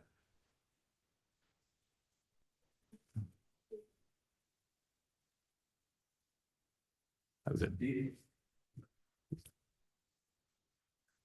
Hi, this is Director Danziger. I agree with what Director Jorgen said. I think the city of Orinda sent us a letter having to do with a lot of that. And, similar that we do when we send notices for mitigation in our ordinance to all the homeowners. I would think maybe using that same process of a postcard maybe to all the property owners would be a good way to notify people of the meetings and the discussion we're having. And perhaps if it's, a matter of cost, we did allocate $500,000 in a grant program. Perhaps we could use some of that if we need to get the word out. So I really do think, we have some people here, we have people online, but certainly not enough. And we need to do everything we can to let people know what we're talking about. And I think there's no doubt that Zone Zero, as we spoke about here, would make our community safer. But I do think, from what I've seen in the comments and talking to neighbors, I mean, overwhelmingly, there is a kind of untenable financial burden that will be on people. And I know it's, what do you weigh? You weigh the, your possibility of your house burning down or spending a few $1,000s. But honestly, I know we live in a high income district here, but, on my street, which is a cul-de-sac, I have 3 people at least. There's about 25 houses on my street, 3 people who are on fixed incomes, and they've all approached me about this. All of them in their 80s, and I know their houses are worth money. All of these people have their houses paid off. They've lived here for over 50 years, but it will be a financial burden. And all of them said, how can I pay for this? Are you going to help us pay for this? And so,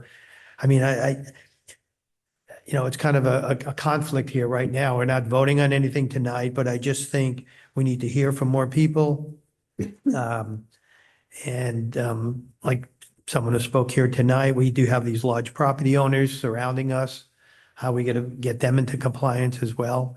And so I think this is a first step, a really good first step, but I would like to see us, really put something towards getting the word out, do what we can. If people don't heed the cards we send, if we agree to send out cards or somehow to get the public more involved and get the word out, that's on them if they don't respond. But I think we do need to take the effort to try to get the word out however we can.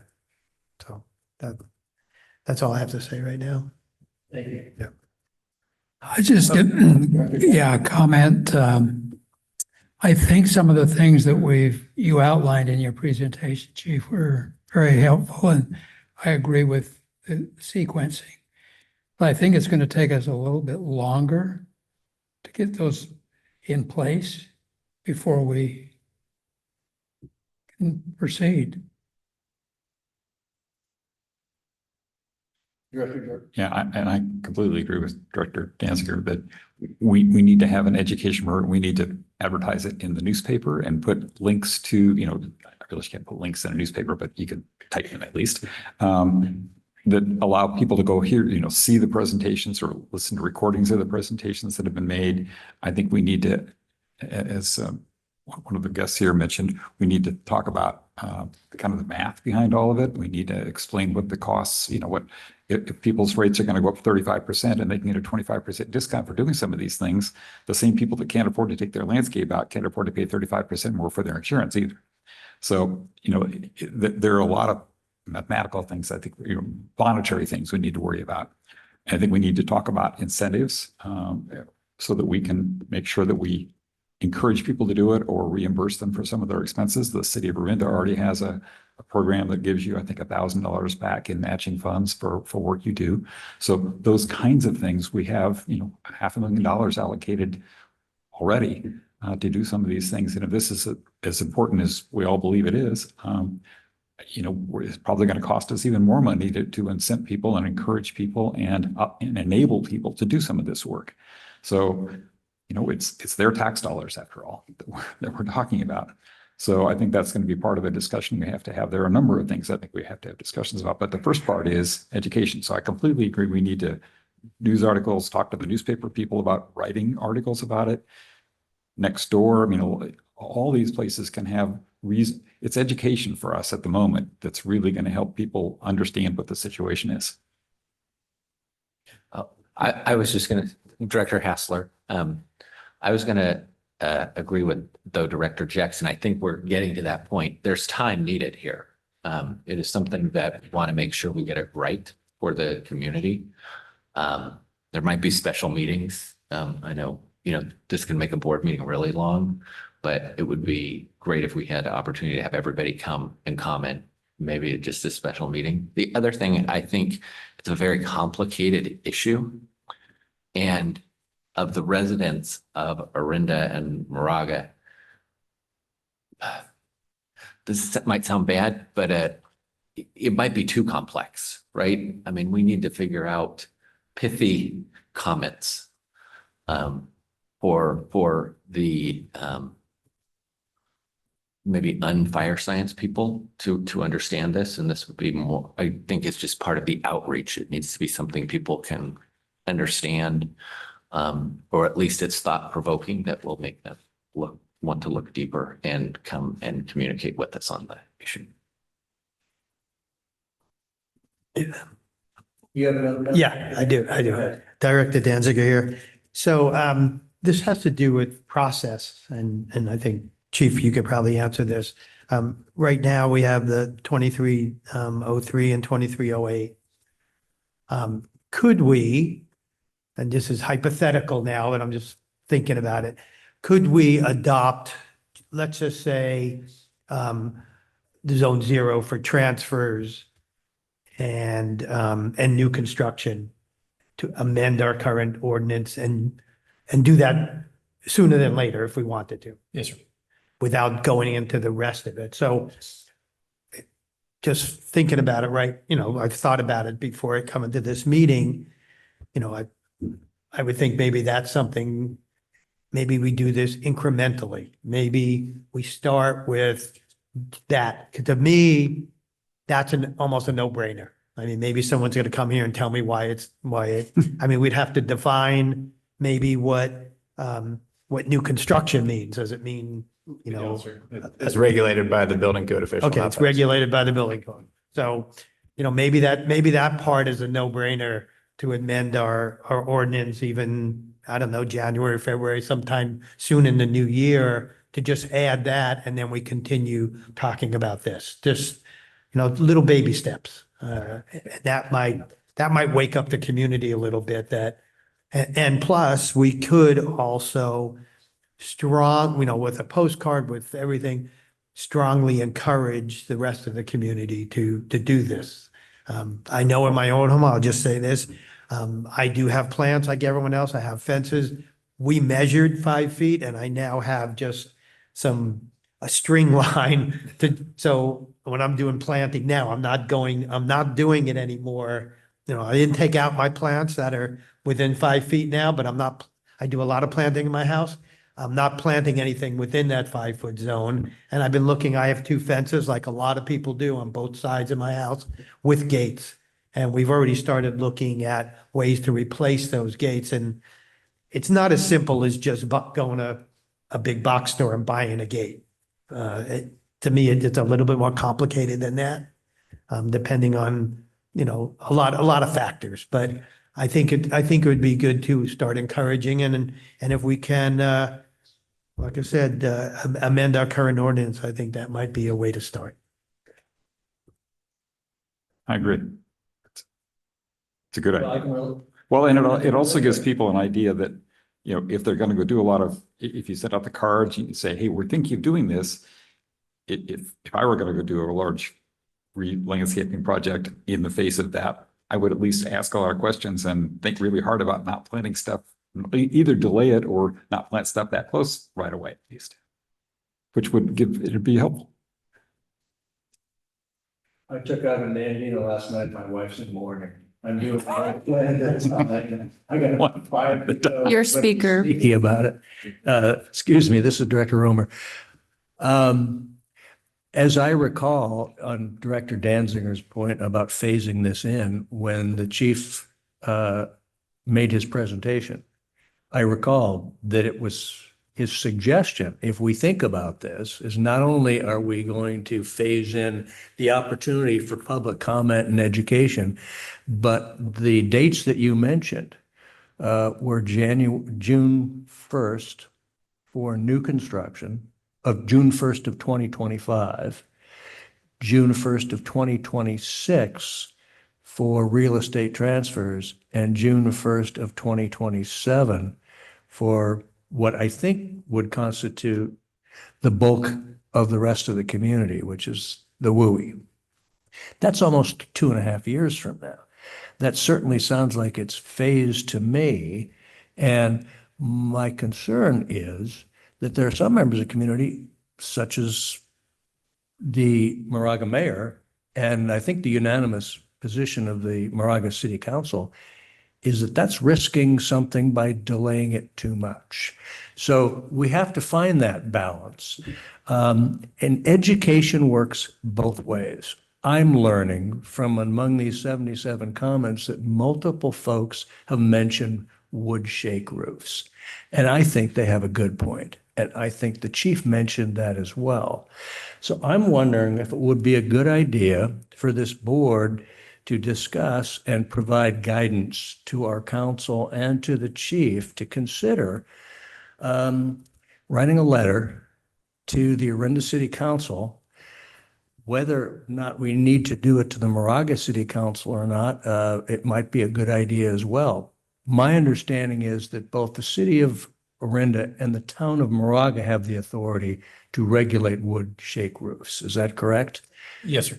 So it seems to me that since you have mentioned that that's such an important component of our wildfire safe protection measures, that we ought to send a letter to both those councils and request that they consider adopting a measure to either immediately or on some phased program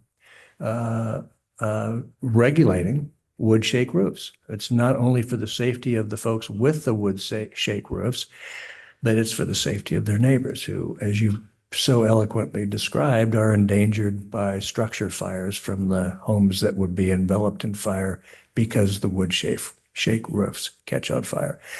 And as a second measure, I don't know whether this is the same letter or a separate letter, is as a follow-up to the tri-agency meeting, where for the members of the community, all of the Moraga council members and the mayor, except for one, and all of the Orinda City Council members were present. And it seems to me that all of the elected officials were very persuaded by the chief's presentation. And there was overwhelming community response for considering the Zone 0 restriction. But we recently received a letter from the Orinda City Council that caused me a certain amount of confusion. It seemed to me that they were either expressing some reservations or asking us to hold off. And it's not clear to me whether the Orinda City Council was coming toward expressing an opinion that the status quo is okay or not. But I would ask, I think that we should draft a letter. And I think that we should ask that if they think the status quo is not okay, what specific alternatives, including but not limited to regulation of a wood shake roof, that they would be in favor of considering on their agendas. Because I think this has to be a partnership. I think that we have the primary responsibility for regulating our fire protection measures, but I think we can't do it alone. I think we need to do it in conjunction with the town of Moraga, with the city of Orinda, and with all of the residents in this community. Because I just think enforcement alone is not going to get us there. But as a final measure, I noted in one of the responses that the chief was making, one of the objections is that this is going to that establishing a vegetation-free zone, 5-foot Zone 0 will decrease property values. But I have a different question.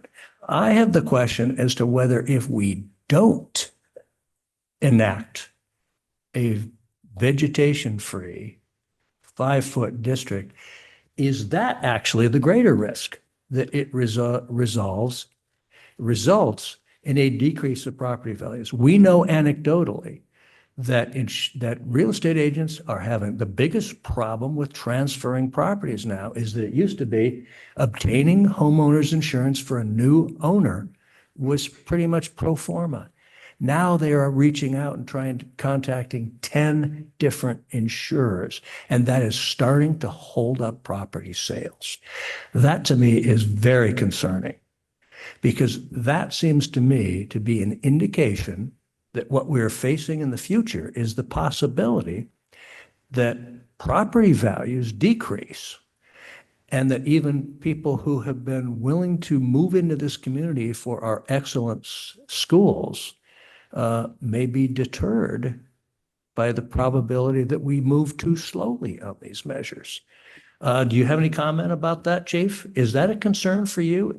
Is that there is a risk to our property values, a risk to the perception that this community is a good place to live if we move not at all or too slowly on this? I would say the Chronicle published an article a couple of weeks ago, reported statewide 13% of realtors report having a sale fall through because the buyer couldn't obtain insurance. That was statewide. The Contra Costa Association of Realtors last week, where I delivered a similar message to explain what we were on Monday this week, explaining what we were proposing and asking for their support. Every realtor I talked to there, non-scientific sample size, however, reported having at least one home fall out. Inevitably, buyers unable to obtain insurance will result in a reduction in value, because that's price signaling. That's the market telling the buyer this might not be your best choice, regardless of all the other factors. To your point, sir, I think the one that really emphasized, and I would say it again, and I would encourage anyone proposing making recommendations, is the status quo, in my opinion, is not sustainable. And I think, as I said, I think the crisis is worse than we realize.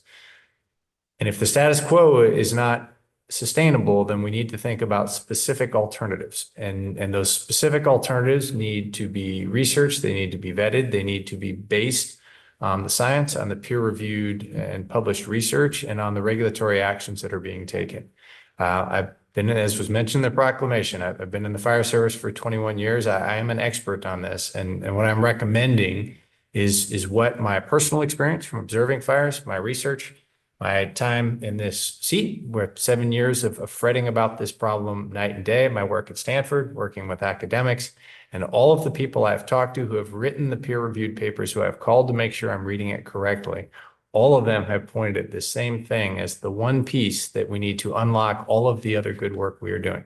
As Director Jorgens mentioned, we have done a great deal. And as a community, it is demonstrably safer than it was. However, it still falls below the threshold where that is transitioning into actuarial significance. And this is the part that I believe will unlock all the value of the other work we have done and the other work we will continue to do beyond the home. And within that 5 foot of the home, which has outsized impact on the average annual loss calculation, only the homeowner is able to do it. And we will only be able to do that with some degree of concurrence and support. This is not a community where you can tell people what to do. The fire marshal and his team, and I would be happy to talk for the rest of the night about what happens when we try to direct, thou shalt do this. Something at this scale is going to require a careful and thoughtful moving forward in phases to build community awareness, to build support. But I would temper that with the first point being the last point, which is, if we don't do this, what else are we going to do? And environmental and the associated economic calamities have arrived without our permission. And they're going to proceed regardless of how fast we're willing to respond to them. If we don't do this on some phased measure, what message does that send to the entire insurance community? Does that make it any more likely that they're going to agree to insure it? And I think messaging doesn't get us much there. Actions on the ground, and verified mitigations at scale. So, well, do we have any comments or questions about? I just have one other question. Go ahead. Chief, I think we've talked about the phased approach. I thought there was a phase in the approach of the high risk, like we talked about new construction, then possibly. Yes, sir. The question is how fast. Transfers and Yes, was sir. there another step in there that we did? Yes, sir. As proposed, which was intended to be the starting Yeah. point of the conversation for the board to provide direction from. So not in any way, shape or form wedded to the proposal, but as proposed, remembering that there is a trade-off between ease of implementation at the easiest is new construction and value, which is concentration, which becomes much harder to do, but has a much greater value. And concentration, particularly at the points of entry, has outsized impact, but much harder because now we're in a neighborhood. So under any circumstance, I mean, from my perspective, new construction is kind of an easy one because it's getting torn out anyway. And there are, especially with some of the new sort of sleek, modern architectural decisions that are being made, there are some combinations of a slate, river rock, decomposed granite, and olive trees that are gorgeous and fit right in, and buffalo grass in the outlying areas. It looks really nice.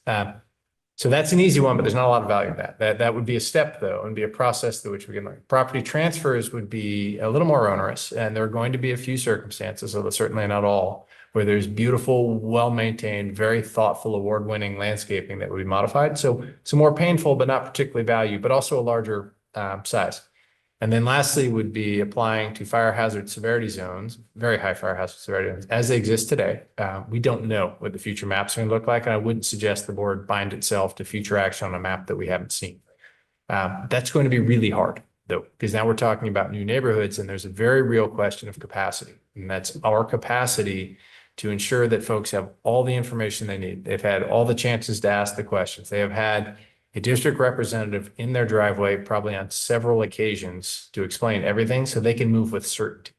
And we, as a fire district, are going to learn as well. So I would recommend, and I think what I believe I've heard, which is property transfers and new construction as a starting point would be an excellent starting point. And then also gives a target for folks to shoot on with regard to their comments. And one of the themes that ran through the comments, as you all saw, was uncertainty. But some of that is because it's early in the process. And not only do few people know we're talking about this, a lot of people don't know about Zone Zero. They don't know about all the talking we've been doing about this over the last several years. And today at 45, it was hard to miss a big thank you card from an elementary school thanking the Orinda Fire Department. So there's a sizable portion of the community that doesn't even know who we are. So there are layers here that we have to work through as far as messaging, and that will take time. And just one quick follow-up. Go ahead. This is fast. The community in, I think it was Chile that you showed, that was in what would be considered a high severity fire zone if we had a similar. Yes, sir. Okay, just trying to. But yes, sir, from a topography standpoint, it looks an awful lot like if Briones had a little less grass and a little more brush and a lot more homes in the Briones watershed. That's what the community looked like. Okay. So Are there any questions or comments on the, do we have a consensus on a letter to the Orinda City Council?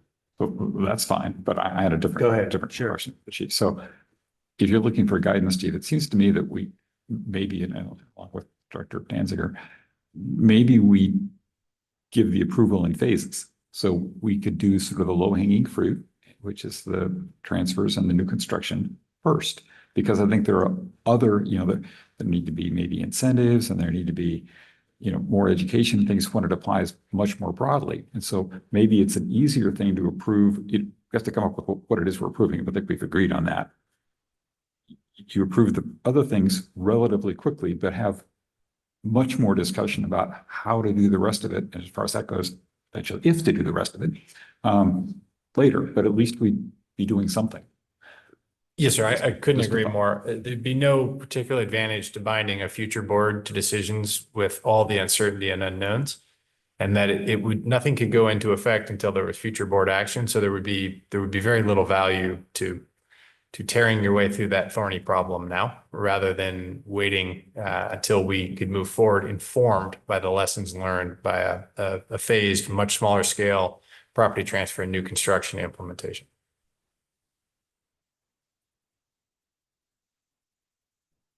Other comments, questions? So I guess go draft the, write it all down to just refer to it. Actually, basically, we need a copy of whatever the thing is we're going to copy. write the letters to, draft the letters to the city and the town about wood shake roofs. And that's the direction, right? And status quo / alternatives. I just have a question. Maybe the fire marshal could answer this one too, or chief, one of you.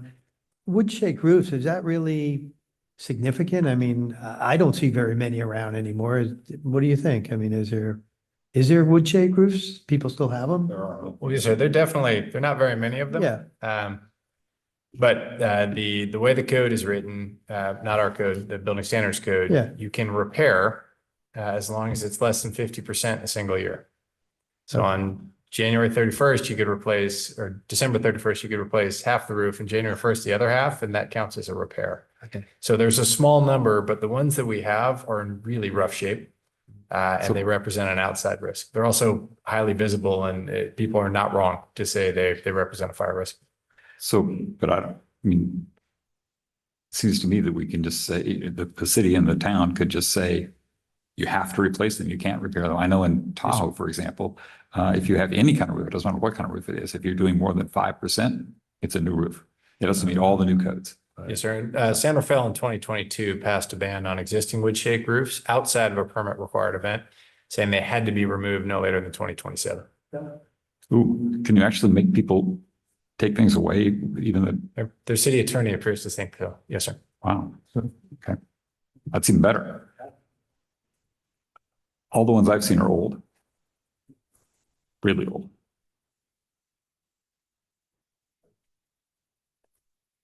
I've seen one burn, by the way. It's amazing. Giant Just pile in of a sad kindling way. supported on Amazing. top of the structure. Directors, I believe I have the direction that we need. We do have a full board meeting. We still need to move through, however. Yeah, thank you for reminding me. So we don't need to take anything else with regard to the zone 0 / the letter or anything else. Val, did you have another comment? I'm not sure it's appropriate for me to open public comment again, but. Okay, that's great. And thank you for Or everybody. stop for on by coming. and tell me in person. Yeah. Thank you. Okay. All right, so we're done with 9.1, and I guess before going to 9.2, we need to go back. I would recommend, sir, just so we're there, if we run through the rest of the regular agenda items, we can do the reports last, which was our previous Okay, so practice. we'll go on to agenda item 9.2. Do we want to do consent? Start with consent or go to 9.2? Let's go to 9.2 and we'll run through. Okay. So we'll move on to 9.2, the Q1 financial update and budget review fiscal 2025. That's good evening, directors. Apologies. Okay. The Q1 financial update has been prepared. And we have a few, here we go, some slides. Next slide, please. The budget was adopted in June 2024 and projected a general fund deficit of $316,000. The updated projections based on financial information through Q1 is a surplus of $714,000. So where did the surplus come from? Next slide, please. Property tax revenue is projected to meet budget.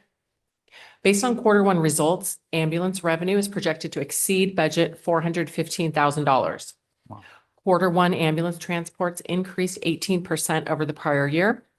We will continue to monitor ambulance revenue and check in again at the mid-year. Strike team revenue is projected to exceed budget $600,000 due to increased activity. Looking at expenditures on the right side, salaries are projected less than budget $562,000, and retirement contributions are projected less than budget $473,000 due to 3 employee separations since June 2024 when the budget was adopted. Staffing overtime is projected to exceed budget $437,000, primarily due to the employee separations. Strike team overtime is projected to exceed budget $520,000 due to increased activity. Attorney fees, property and liability insurance, and labor negotiator expenses are projected to exceed budget as listed on the slide. This graph reflects strike team activity for the last 9 years. You can see increased activity in our current fiscal year 2025. The district started the year with $0.4 million in general fund unrestricted fund balance. The projected surplus would increase the unrestricted fund balance to $21.4 million, which would exceed the fund balance policy goal of 50%. The Capital Projects Fund has a projected surplus of $215,000. Notable projects this fiscal year include apparatus purchases of $2.8 million and a Station 45 remodel, which we're projecting that we'll spend $1.5 million this fiscal year. The Tunnel East Bay Hills Fuel Break project will be completed by March 2025. And the last slide, and staff will provide 4 updates again this fiscal year. This concludes the presentation. Okay. Board discussion, any comments? Well, Go ahead. I don't really have, thank you, Director Dancer. I don't really have a question, but I just want to say thank you for this report. And also, because I won't pull it from the agenda later, the CAFR was excellent and great results on that. So thank you to staff. Yeah, well done. Okay, we will, any more? I can open up public comment. Go ahead. Public comment is open and we do not have any hands raised. Agenda item 9.3, approval to invest district funds held in section 115 trust with public agency retirement services using the directed trustee approach. Good afternoon, good evening, board members. This item will be presented by Ruben Cruz, my law partner. Thank you, Mr. Councilman. Good evening, Board of Directors. Ruben Cruz from Money Public Law Group. This agenda item is a follow-up on the board's recent discussions on investments in the district's Internal Revenue Code Section 115 plan trusts.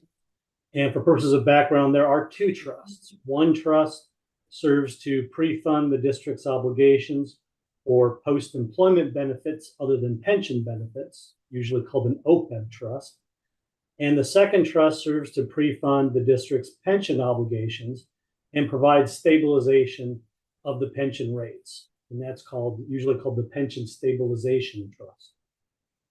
And the central question that the board has been considering is to exercise what is called a directed trustee approach concerning the investments for these trusts.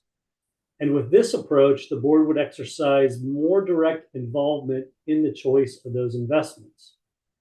And using the directed trustee approach, one option being considered would be to direct 100% of the trust assets into an S&P 500 index fund, or similar funds to an S&P 500 index. And in deciding what investments should be used for the trust assets under this directed investment approach, the board would legally have to follow what is called the prudent investor standard. And in applying the prudent investor standard, there are several legal rules, and I'm just going to highlight 4 of them. There are many others, as there usually is when we're talking about the law, but the 4 in particular are that the board may invest or delegate the authority to invest the assets of the trusts when prudent in the informed opinion of the board. So that's number 1. Number 2 is that the investment decisions are to be made solely in the interests of the district's employees. We're entitled to the post-employment benefits under the OPEB plan or the pension plan, as well as persons who, due to their relationships with the district employees, are entitled to such post-employment benefits, such as spouses, domestic partners, children, dependents, survivors, etc.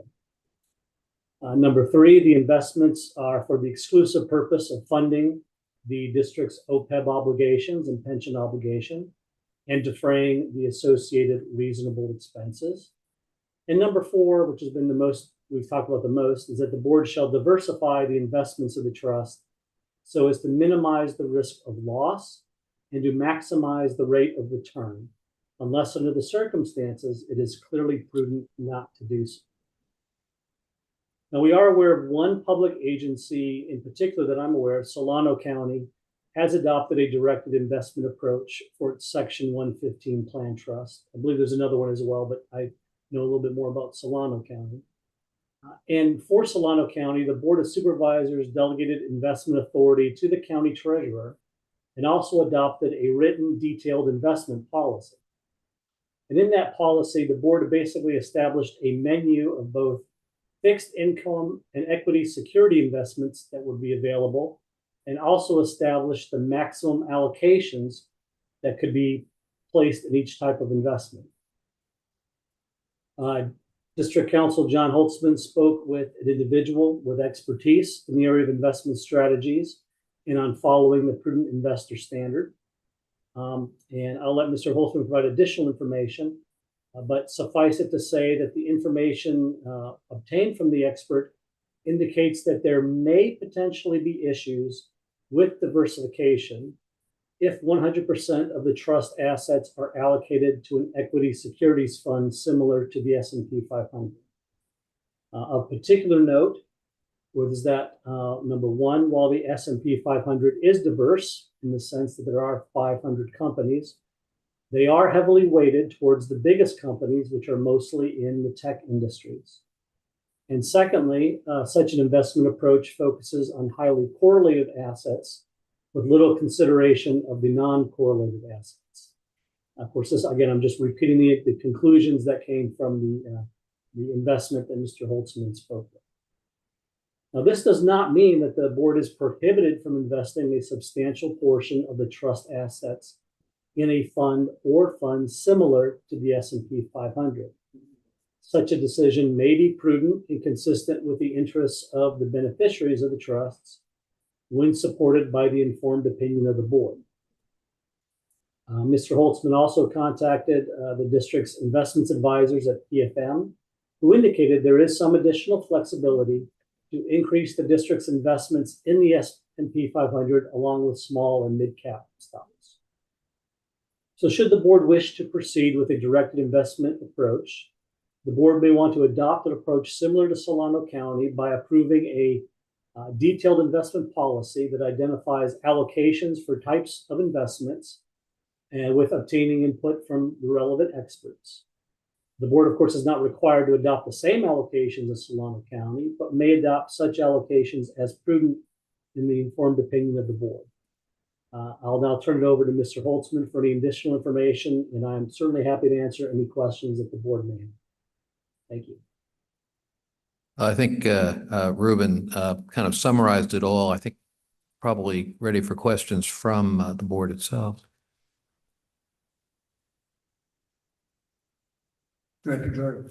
So I guess I just have a couple of comments on the, sort of the correlation, for example, that they said, whoever it was that was making the comments. So number one, Tesla is not a high-tech company. Tesla manufactures cars, and it's the largest one in the index. So I think, as far as I know, by value, it's the largest one in the S&P 500. As far as being correlated, so you can't have it both ways. You can't say that some of them are too heavily weighted, and they're only heavily weighted because they've outperformed, by the way. By definition, then they're not as correlated, are they? Because they grew a lot more rapidly than the other ones did. So they're by definition not correlated. So now you're arguing that the largest ones in the index that make the index move as much as it does are correlated to the ones that aren't moving as much. So they're wrong in general. I also have a question though, because the pension trust doesn't actually ever go, it supplements payments made by MOFD that are required to be made by MOFD. So isn't it really only benefiting the general fund for MOFD? It's not really benefiting the employees directly, or the pensioners actually, to forget the employees. So I think Ruben can actually respond to that last point. We actually spent a little bit of time reading the trust, always a good idea, I think. And Ruben, you want to respond to that? Well, yeah, I mean, very briefly, the actual trust document identifies that there is a fiduciary obligation to the employees, and they're specifically identified in the trust as being the beneficiaries of the trust in that respect. They are the ones to whom the fiduciary obligations are owed. And so they would be the ones who are entitled to the benefits of the trust in that fiduciary situation. So it'd be both the employees and their family members who would be beneficiaries of the benefits. Yeah, so I just want to kind of clarify the bottom line here. This is a policy decision for the board. And so we are not saying that any particular threshold or even 100% S&P, would be found to be, a violation of the element of fiduciary duty having to do with diversification. But what is true is that, were somebody to be aggrieved, and by the way, obviously, it goes without saying, nobody's going to be aggrieved if you do better than the other funds. So this only comes up if something bad happens, right?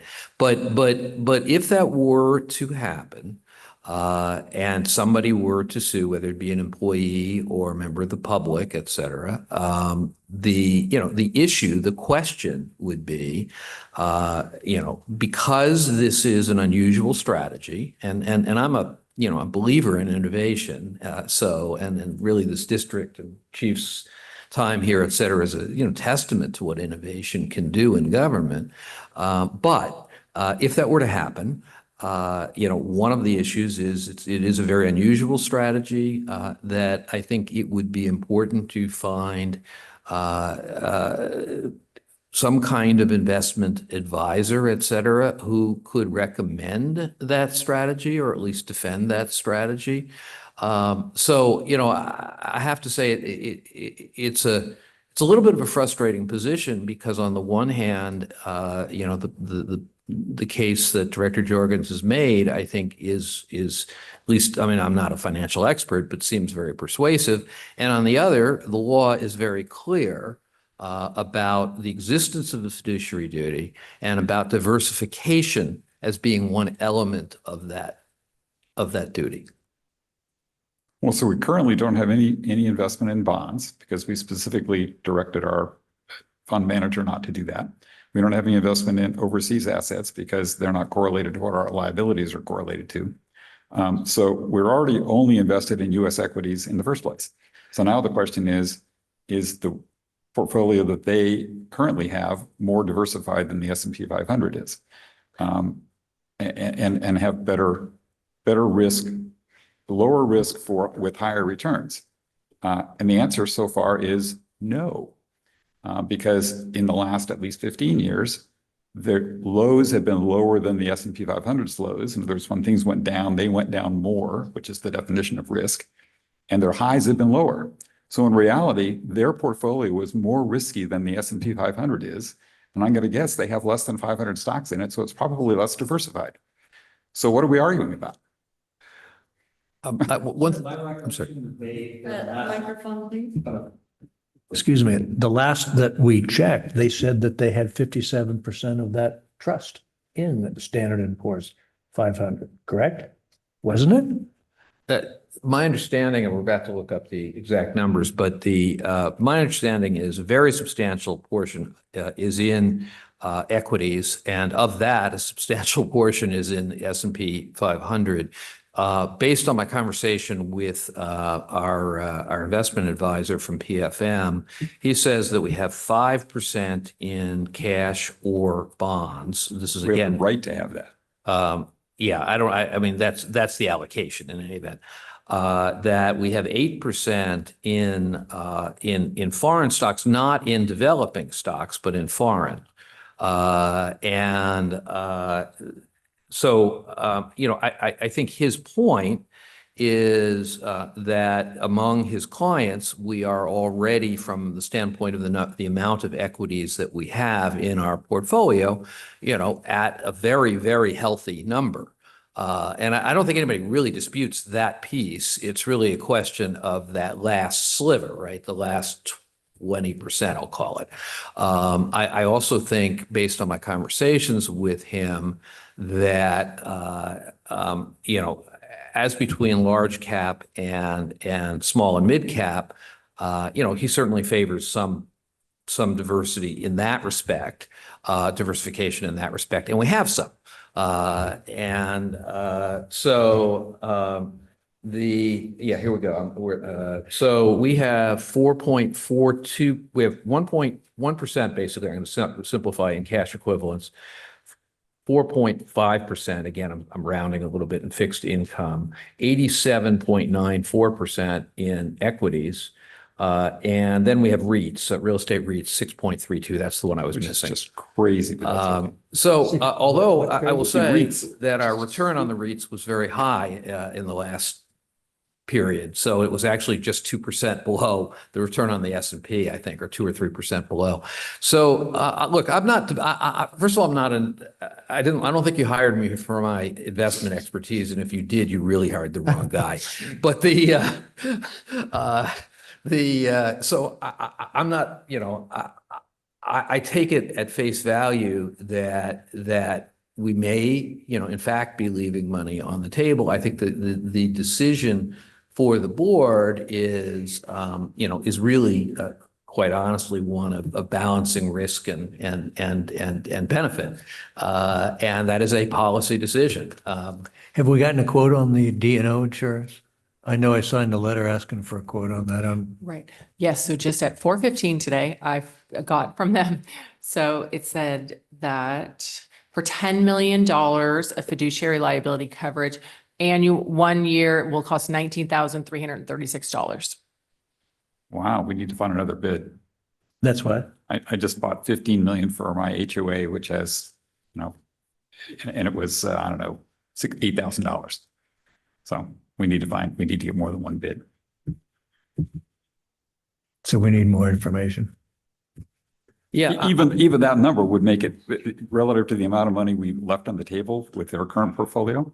And we got to remember the S&P 500, I don't know the data for sure, but I'm sure that the amount of foreign business that the S&P 500 companies do must be 25 or 30% of their business. I'm going to, Tesla has roughly that much in China, for example.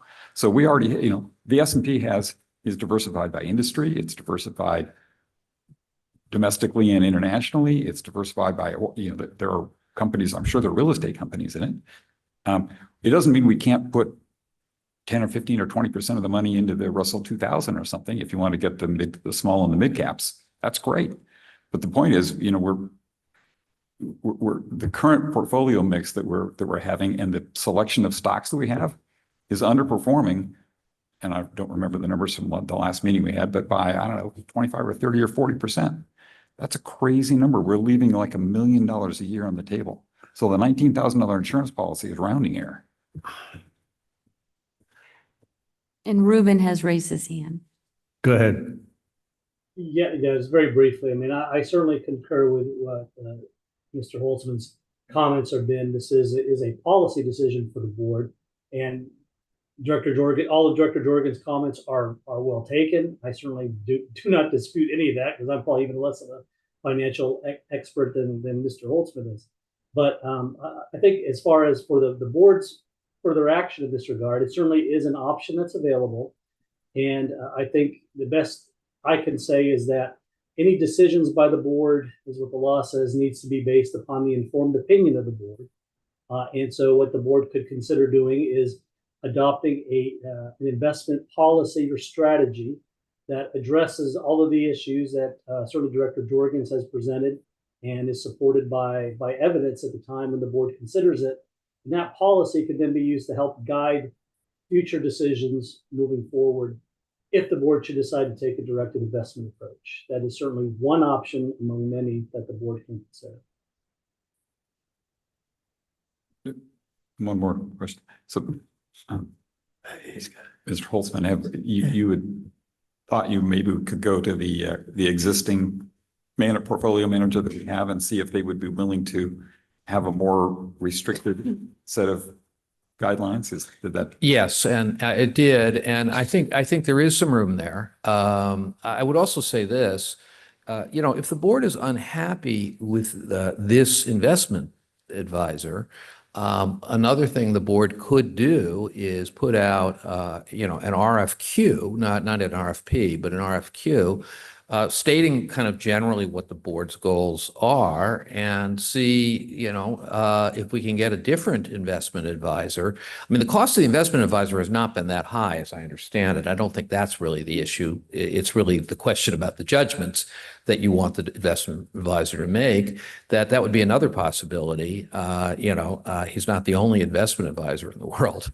What kind of management fees are they charging? Is it a percentage of the amount under management? 0.2% or something. It's Is what? Right, it's 25 basis points goes to Uh-huh. PFM. Yeah. So. Which sounds fine when you're earning 5% in your portfolio. When you're earning, 2% in your portfolio, it's 10%. Yeah. So. Yeah, I mean, the issue here is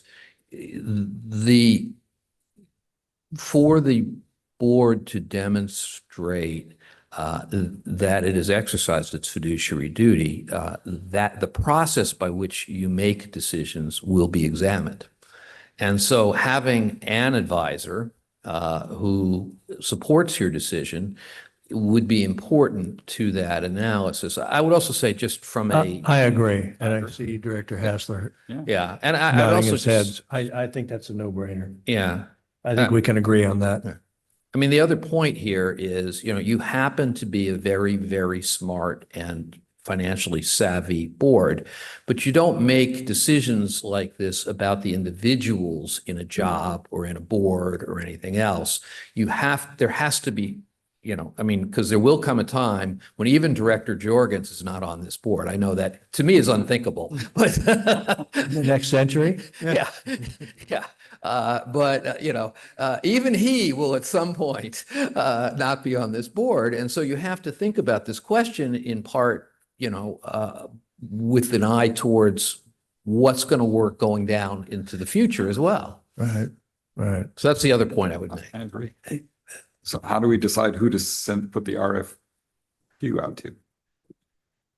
I don't know the answer to that immediately, but I'm sure we can figure it out. Are there restrictions on, because are there like licenses they need to have or relationships with US Bank or any of those? Because I think US Bank is currently our trustee, right? I think we can talk to US Bank and see who they would consider to be a qualified investment advisor. I think it wouldn't take that much for us to figure out who. I suspect there's a relatively small, set of advisors who would fit this bill. Okay. Great. Mike? Director Dan. Yeah, Director Danziger here. I'll just cut right to the chase. For me is I'm opposed to the directed trustee approach. I like the idea of putting out the RFQ for a new investment advisor, perhaps, for all the reasons that Ruben and John, discussed with us, and the privileged memorandum that you provided. I just think I think our district is in, I know we're leaving money on the table, perhaps. Historically, we have, but I just think, using John's words, it's an unusual strategy. I just think there's too many shoulds and maybes and, maybe liable. And I just think being a prudent and conservative fiduciary responsibility, I think is not to do that, not to use that approach. And I would be in favor of looking at a RFQ for perhaps a new investment advisor and looking at our investment policy, but I'm not in favor of the directed trustee approach. Director Jorgens. So I guess maybe there's a distinction without a difference here to some extent. At the moment, we have an investment advisor that says they have certain limits on what kind of direction they're willing to be given. And, we obviously, they have, in my opinion, underperformed. Maybe there are other people who are more qualified, but will also be willing to listen to more direction. And so, again, whether you call that directed because we're the last people making the directions, or whether we're giving the guidance to somebody who then has the ability to push back and accept it or not accept it to some extent. That's kind of saying the same thing. If we can find somebody else that's willing to take the liability, but is willing to have a good discussion about what we think is happening in the market and what's happening in general, that'd be fine with me. The 20 basis points isn't what we're, Yeah, I think I think we should go down this road. We'll see where it goes, but I think it's the right road to go down first, because I do think that one concern that I've heard expressed by the board is, I think, a sense that this particular investment advisor isn't, you feel at least that he's not hearing you, and that he's maybe not engaging at a sophisticated level on the puts and takes of the different strategies. And, whether that's right or wrong, and I'm not accusing him of anything, perhaps we should look at other people who you might be more comfortable with. Okay. Yep, it's fine with me. Agreed. All right. Yeah. Okay. And Ruben has raised his hand. Go ahead, Ruben. Yeah, and just to clarify too, for the record, the current trusts, of course, are administered through PARS, and Union Bank is the trustee with PFM as their agent essentially.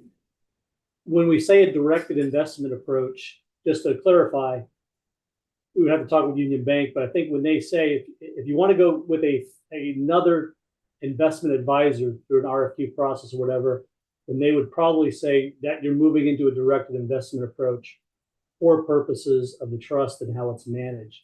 I don't think they would probably say, and again, I don't know, we'd have to talk with US Bank, to say to continue with the discretionary investment approach, but say, we don't want PFM, we want someone different. So just, that's mostly it's a technical issue, but it may be a situation where we have a new investment advisor, but it would still be considered a directed investment approach because we're using a different advisor than the one that's set up currently in the trust document. I'm confused. We can't switch. We can't use a non-directed, whatever the one's called. We can't switch it. We can't switch from PFM and still have it be have that person be our let's do advisor. I this. don't understand. Yeah, we would have to check with US Bank, but as I read the documents, there's a discretionary investment approach which lies with the bank, and like I said, who the bank, and so the bank then makes the decisions utilizing their agent that they've retained. If we don't want that, then the other option is the directed investment approach, which would then allow us to utilize another investment advisor other than the bank to make those decisions. So let us try to, we'll work through some of these details. So do we have to use the same bank? I would defer. I mean, I think if we're using PARS, we may have to look at going in a different direction, but I would defer to staff on that question. Because it seems to me that at the moment, is it US Bank or is it Union Bank, by the way? I thought, for some reason, I thought it was US Bank. I don't care, whoever it is. They're the ones that our financial advisor just merged with somebody else. So they changed themselves. It isn't us changing. Yeah. And they didn't actually, they came and I guess asked for permission, which it's not obvious we want to give, because they also changed the kinds of investments we can invest in. But they have already been taking direction from us and modified the things they invest in. That's all we're asking to do, but with a different advisor, because we don't think they're making great decisions within the parameters we're giving them.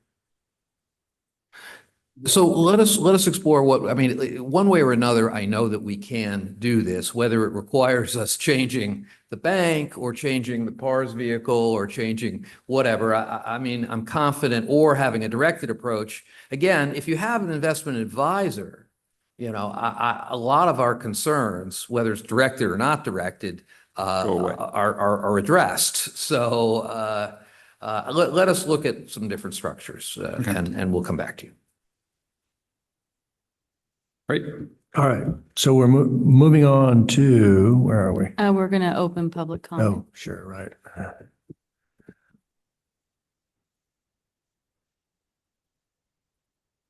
And so public comment is open. And we do not have any hands raised. Agenda item 9.4, approval of employment agreement between Moraga-Orinda Fire District and Jeff Isaacs for position of interim fire chief. Good evening. The board appointed an ad hoc committee that negotiated an employment agreement with Jeff Isaacs for the position of interim fire chief. The terms are consistent with the negotiating instructions of the board. So the agreement that has been negotiated includes the following terms. And by the way, by law, we're required to actually read these terms. So I'm not intentionally boring you. We can't vote to waive that since we No, were that is not presented waived. that and No, we it is read not. it and we're, oh No, God. short answer is no.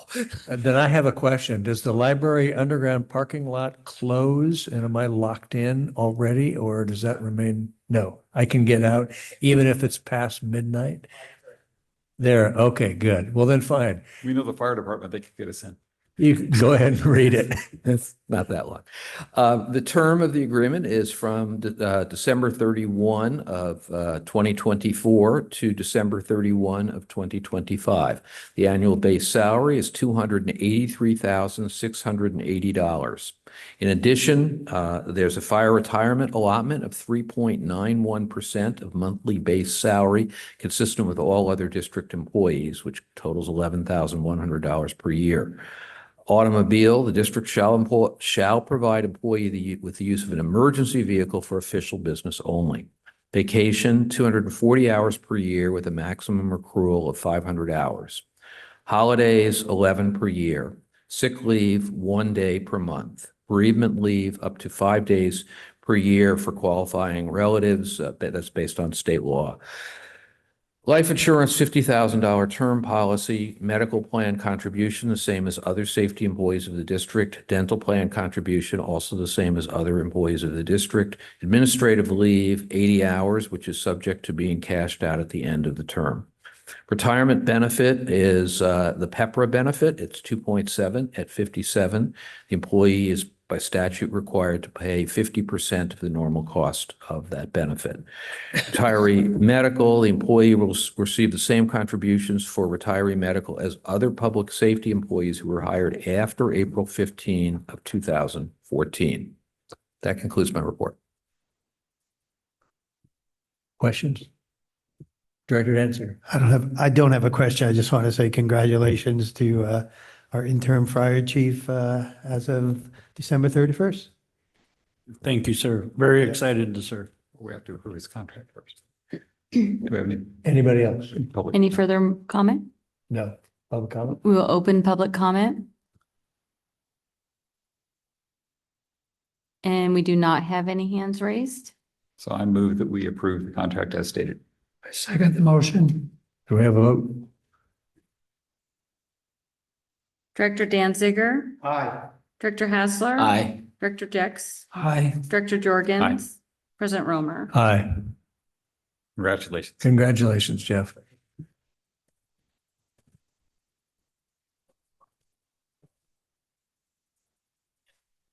Agenda item 9.5, approval of salary schedule for unrepresented employees retroactive to July 1st, 2024. Approval. Go ahead. Good evening, directors. Historically, district employees receive annual salary increases. District has employee classifications that are unrepresented, not covered by a memorandum of understanding or separate employee contract. The last salary increase for these unrepresented employees was 5% effective July 1st, 2023. Staff recommends that unrepresented employees receive a 3% wage increase effective July 1, 2024. Of note, this excludes the fire chief. The salary schedule has been updated to reflect a 3% salary increase included as attachment A. The following pay items for unrepresented employees will be increased retroactively to July 1st, being regular base salary, fire retirement allotment for those who receive it, and educational incentive. The following pay items will not be increased retroactively for unrepresented employees.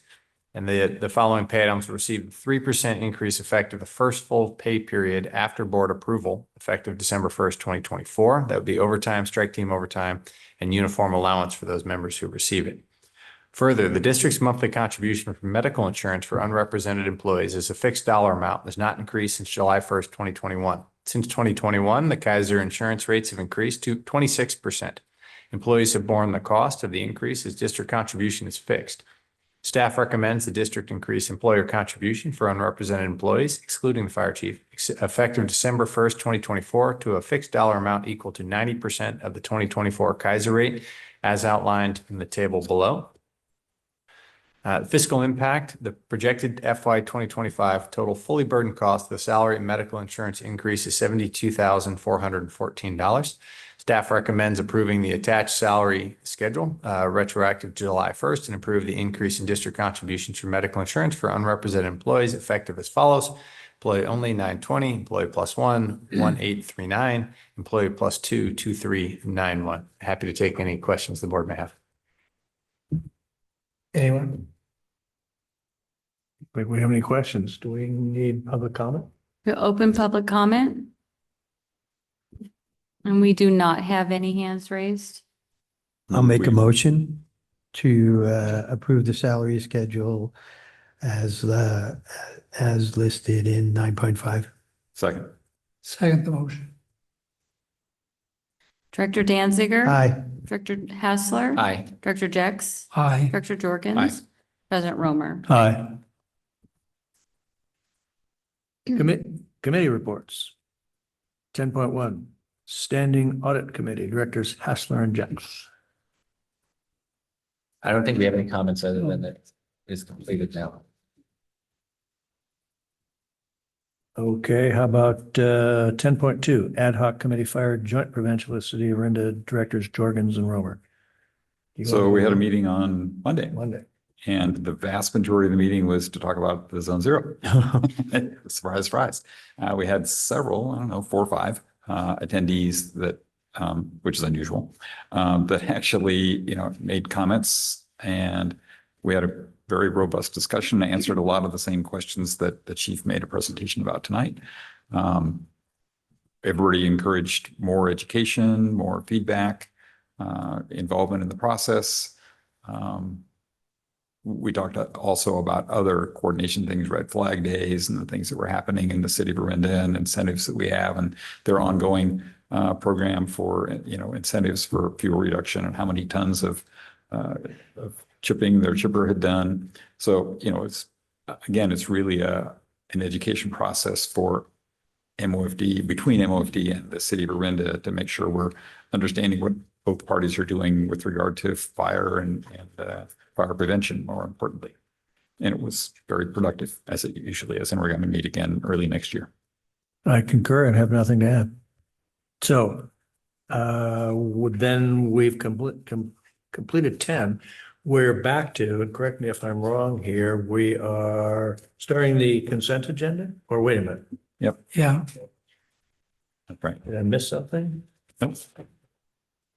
I'm moving to the consent agenda. All right, the consent agenda. So we'll first take public comment on the consent agenda. And we do not have any hands raised.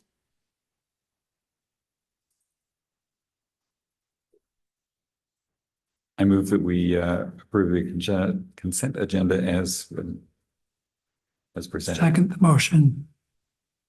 Director Danziger. Aye. Director Hassler. Aye. Director Jex. Aye. Director Jorgens. Aye. President Romer. Aye. And now we have the announcements.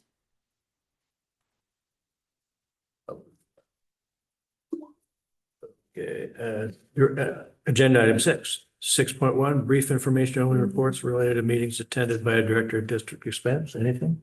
Let me get to that slide here. 6.2, questions and informational comments from board members and staff. Nope. 6.3, communications received. And 2 communications received that were attached of note. The second one, the City of Oakland's letter thanking the district for its participation we covered during the operations report. Correct. Yeah, congratulations on that. That was a very nice letter. 6.4, fire chief updates. A, finance report. Evening directors, we'll start with finance report. Sure to get this. Wake up, Mary. Good evening, directors. I have a brief finance report. Next slide, please, Marcia. Strike team reimbursement update. Our actual fiscal 24 outstanding receivable is $891. That is one invoice that's still outstanding. Our estimated fiscal year 25 receivable for strike teams to date is $1.19 million. We've received payments of $148,000, and so we have a net receivable of $1 million. And again, fiscal year 25 represents an estimated strike team activity to date based on F-42s that have been received after the assignments. Next slide, please. Tunnel East Bay Hills financial update. The project budget for the East Bay Hills grant was $6.3 million. We have invoiced to CAL FIRE through September 30th of 24, $5.1 million, and we've received payments from CAL FIRE of $2.9 million. So we have an outstanding receivable with CAL FIRE of $2.2 million, and that reflects the third quarter 24 invoice. We also have additional expenses that have not yet been invoiced, and those are $716,000. So we have total expenses outstanding of $2.8 million. The third quarter 24 invoice was submitted on October 31st, 2024. Total expenses to date are $5.8 million, which is 92.3% of the total budget. Next slide, please, Marcia. Treasury bill update. The district now has $13,615,000 invested in treasury bills. The treasury bill maturities are listed below, and the staff will continue to project cash flows to determine the amount of reinvestment available when the treasury bills mature.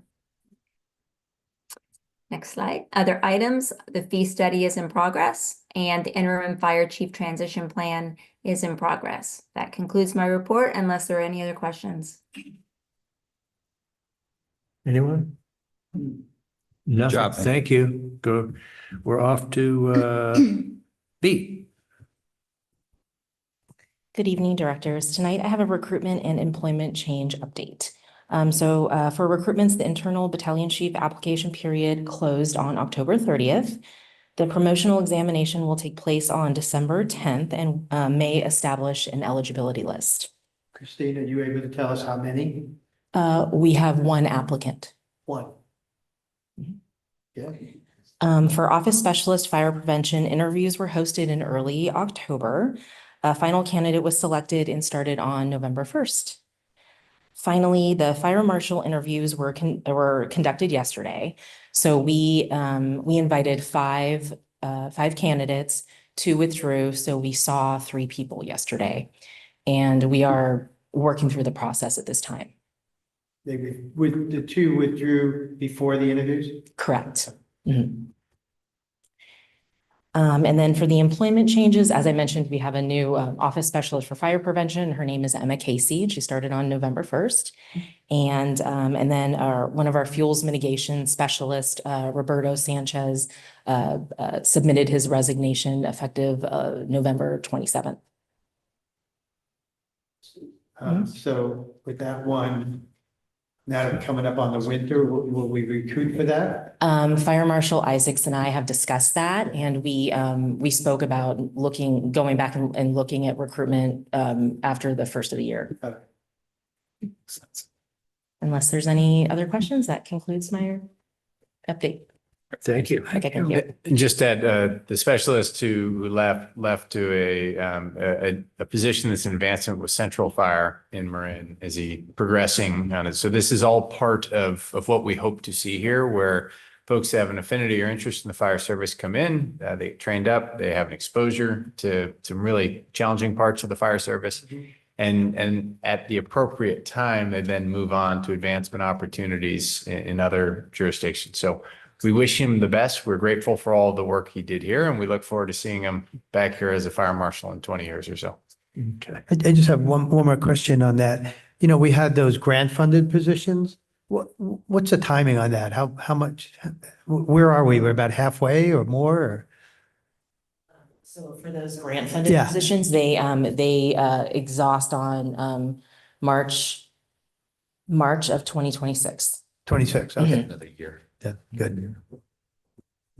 Yes, sir. And as we get closer to that, if all the funds are have not been expended at that point, there is an opportunity to ask for an extension of the existing funds. The state doesn't want the money back. It's the best way to put it. So was the person who left one of those funded or not? They all get moved around all the time, sir. Oh, okay. Fire Marshal report.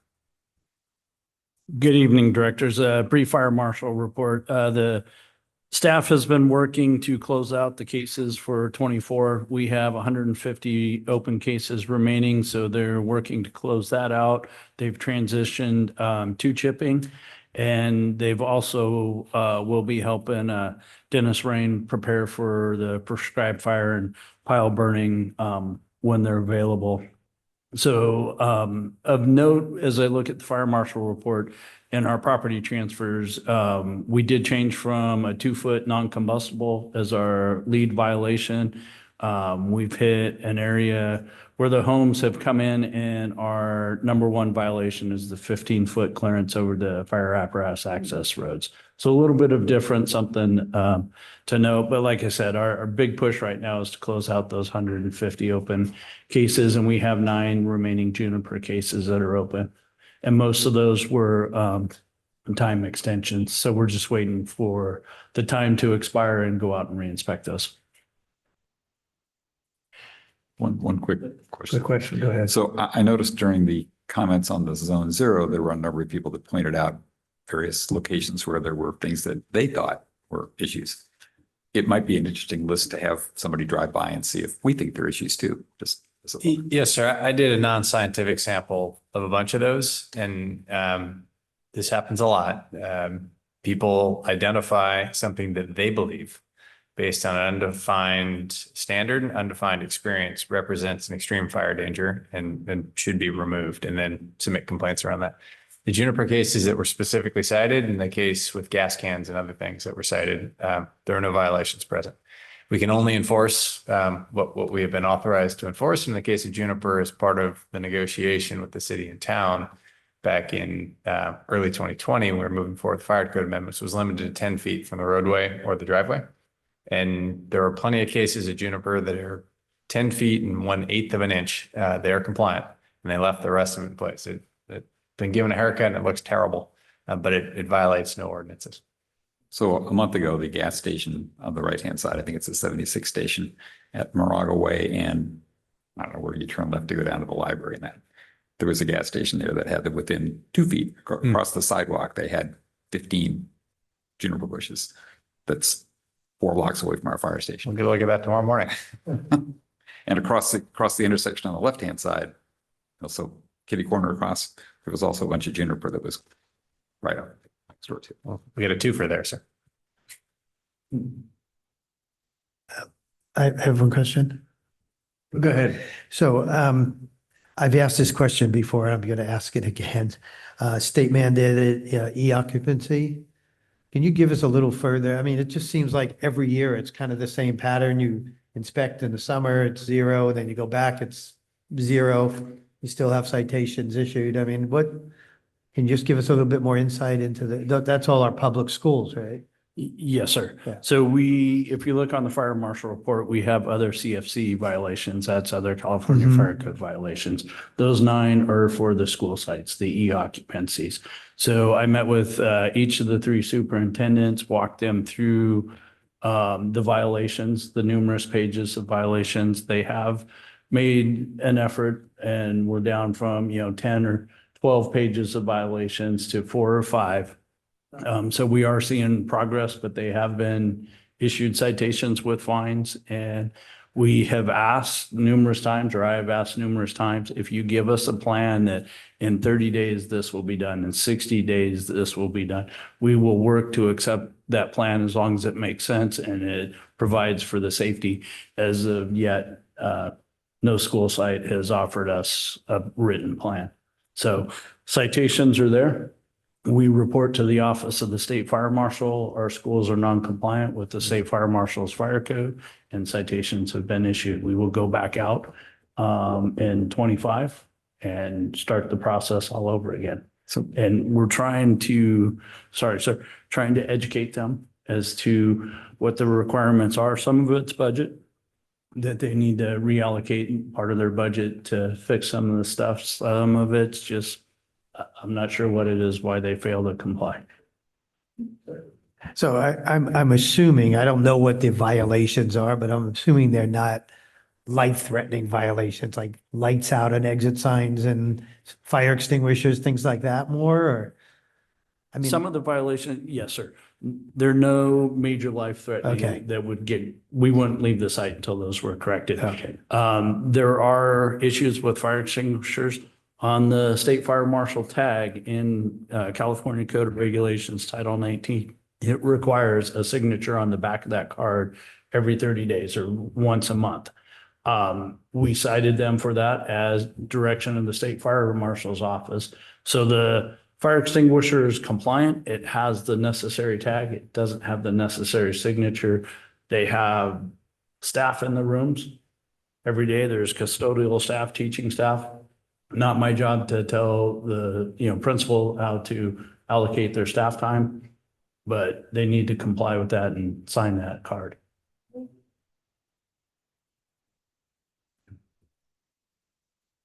Thank you. Anybody else?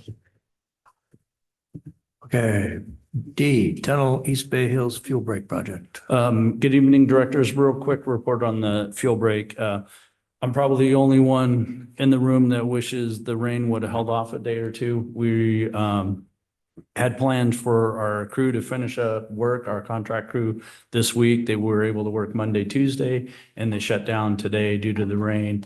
We're working to bring our regional Confire Crew 12 on starting Monday, December 2nd, if I have my date right. They will be out there finishing up where our contract crew left off, creating piles.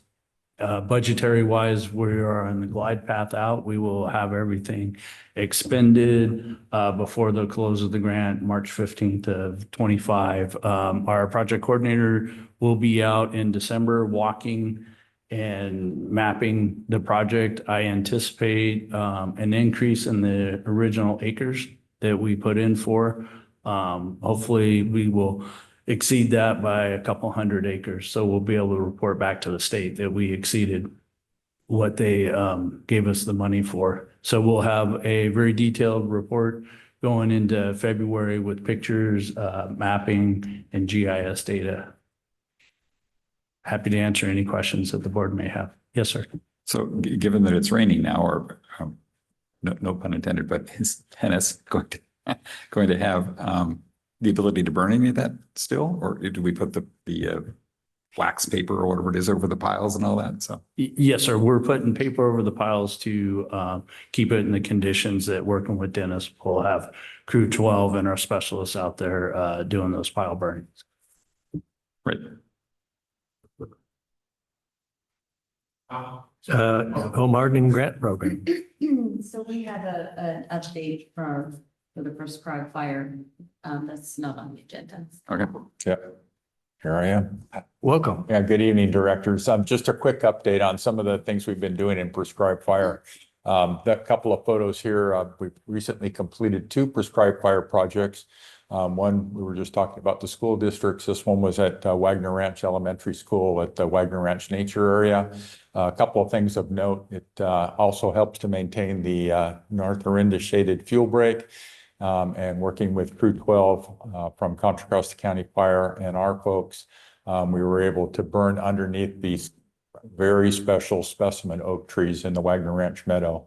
What you see in the lower left-hand corner photo is what's a technique called ring firing. I'm really happy to report that the Crew 12 individuals have not only increased their competence, but their confidence, and they've taken a lot less direction from me as far as firing techniques. So they were able to do this whole meadow and then the strip that borders Bear Creek Road in the nature area in one day, and it went very smoothly. Next slide, please, Marcia. And then for the last 3 days, we've been working on, again, maintaining the North Orinda fuel break out along Bear Creek Road. And started on the 18th, doing some prep work, some piles building, and then burning in some black lines along the ridge there between the purple and the green. Next slide, Marcia. And this is the project that we burned. It was about 14 acres, basically from Sleepy Hollow Swim and Tennis Club all the way over to the end of Dalewood Drive. The picture on the right is from 3 o'clock this morning. And as you can see, things were burning relatively well on that west facing slope above Sleepy Hollow or Sunnyside Lane. It was basically a 3-day project where we involved Crew 12, about 16 people from there. We had some folks from Contra Costa County Station 19 that are reserve paid call firefighters.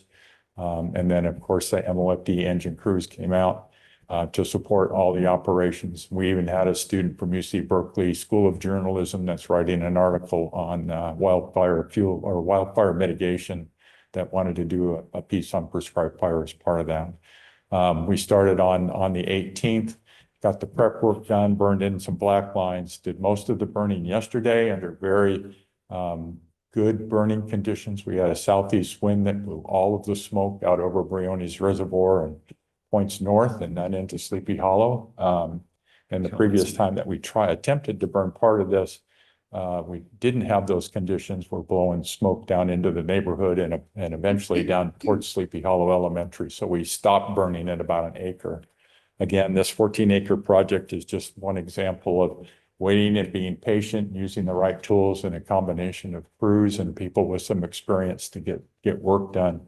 The returnable on this piece is probably every 3 to 5 years that we'd like to come back, and the idea was to set back the coyote brush, which we had relatively good success on. Next slide, Marcia. And then just to give the directors an idea where we're going, Jeff's crews have been working in the Tunnel East Bay Hill shaded fuel break. All those pink dots represent piles, and right now we have 230 piles representing about 84 tons of materials that, if it continues to rain, we'll be transitioning from broadcast burning over to pile burning and take care of those. And then we're already looking for some spring projects, any projects that were on the fall list that didn't get completed due to weather, that once the grass grows more than about 1 inch or 2 high, we won't be able to burn dry grass even if we don't have rain. But we're looking at some other projects that are listed on the slide for you. So lots to do. We're taking whatever the weather and the fuel conditions will give us, and looking forward to a productive burn season. Be happy to answer any questions. Dennis, I have one. What is, can you just tell us what Water Brothers, what is that? What is what? Water Brothers. Water Brothers. Oh, Water Oh, Brothers yeah. is the community of Canyon, has their own water company, and it's one of the suppliers of public drinking water out there is the Water Brothers. That's what they So call they're themselves. also a big property owner out in Oh, the okay. community of Canyon too. And Jeff and I met with them and talked to them about some things that they could do to improve sort of the understory there in the community of Canyon, above the Canyon School to Ridgecrest. So we want to encourage them and hopefully be able to do some cooperative burning with them. Great. Good job. Thank you. Yeah, thanks, you. Dennis. Appreciate it. Home hardening grant program? Hi, good evening, directors. Since the July 1st, we've issued 194 residents applied for grants since we opened the applications under the Ship Direct or Drop Ship program. 173 orders have been shipped to homeowners, totaling $90,597. 9 orders were picked up from returned material. 12 new orders were sent to Gutter Glove on 11/15, totaling $7,756. Total expenditure to date, as of this fiscal year, $98,353, or roughly about 99% of the first PO. With the approval that was just approved on the consent agenda, we will move with the next PO for additional orders and a report, pending any questions. So 173, so you ended up with 190-ish, right? But almost 200. So out of the 12,000 in the whole district, we're doing, this wasn't the whole year though, or was it the whole year? Or this is since July? July. So Yes, it's 6 months. this fiscal year. So let's say you get 400 a year. That's, wow. It can take a long time. Yeah, I think I think we're seeing changes with seasons as well, and with the establishment of Julie Sparks, she's helping to spread the word to continue and work directly with community groups to establish, to understand and educate. I guess the good news is you only have to do it once. Yes. Thank you. Thanks, Chief. Station 45 remodel. Station 45 remodel, staff continues to work with district council for the selection of the appropriate architect to prepare and design specifications for Station 45 remodel in the report. We aren't using the local guy. We have no contract at this time, still working on the selection process. Operations? Thank you.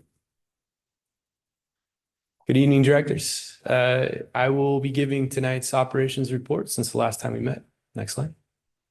Beginning with this statement of red flag warning, which is hard to believe on a weather event that we're having tonight as we change into seasons and rain. But believe it or not, on November 4th and subsequent days after, we were under red flag warning. And this kicked off a number of events throughout our area and state. One notably that we just had staff return from was the mountain incident in Ventura County. That I know the chief was referenced Chile and some other large fires, but I encourage those for some parallels with community areas to take a look at that fire that destroyed 243 structures and damaged another 127, and that was just as of last week. Next slide. As referenced in the communications receipt from the city of Oakland on October 18th at approximately 1500 hours, MOFD crews assisted the city of Oakland with the vegetation fire that threatened structures in the area of Interstate 580 and Keller Canyon Road. Engine companies and overhead resources assisted in a vegetation fire burning upslope to residential structures at the top of the hill. During this day, resources from Alameda County, Contra Costa County were able to put together resources pre-positioned with the assistance of Cal OES in the event of the red flag day that did exist at that time due to low RH and high winds. Crews were able to contain the fire to approximately 15 acres. The fire was contained officially 4 days later. The damaged 2 homes, the cause of the fire remains under investigation. This fire, or this picture that you see to your left is a picture of a home at the top of where the fire existed. I took this picture here as an example of one of the structures in the back there. Next slide. This is from a different structure and one that it doesn't take a fire marshal to understand the encroachment of vegetation. Please note that the firefighters on the bottom left, the crews that were working very quickly as the fire moved up the hill and working to prepare that structure for the fire. So these are minutes that we may or may not have in order to prevent the spread of fire from vegetation to the home. Next slide. On October 23rd at approximately 1600 hours, MOFD crews responded to a structure fire in North Orinda. Despite a lengthy, narrow driveway and extended hose lay to the nearest hydrant, they executed an aggressive fire attack that contained the fire to the area of origin with minimal extension to the surrounding portions of the home. The cause of this fire remains under investigations and no injuries were reported at the time of the incident. Next slide. That's the minimum. Can you go back? Marshall? Yeah, I was going to say, that looks pretty bad. Yeah, this picture doesn't do as the justice for the area of origin that it was contained, and the walkway above the garage where the fire was contained, it certainly did cause damage, but it was prevented spread into the main body of the home. And considering the level of involvement of the home upon arrival of our crews it certainly was a good save, all things considering, and I'll show you as an example on the next slide. And this being one of the challenges that we faced while arriving to the incident. This is obviously a narrow driveway that exists throughout many of our communities.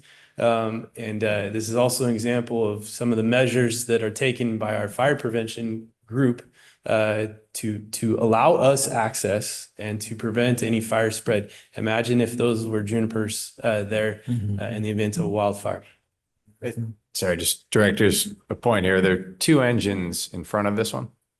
The several hundred feet of driveway that, being generous, has got 8 feet of paved surface. You also note on the bottom left of the photo, the large diameter hose line.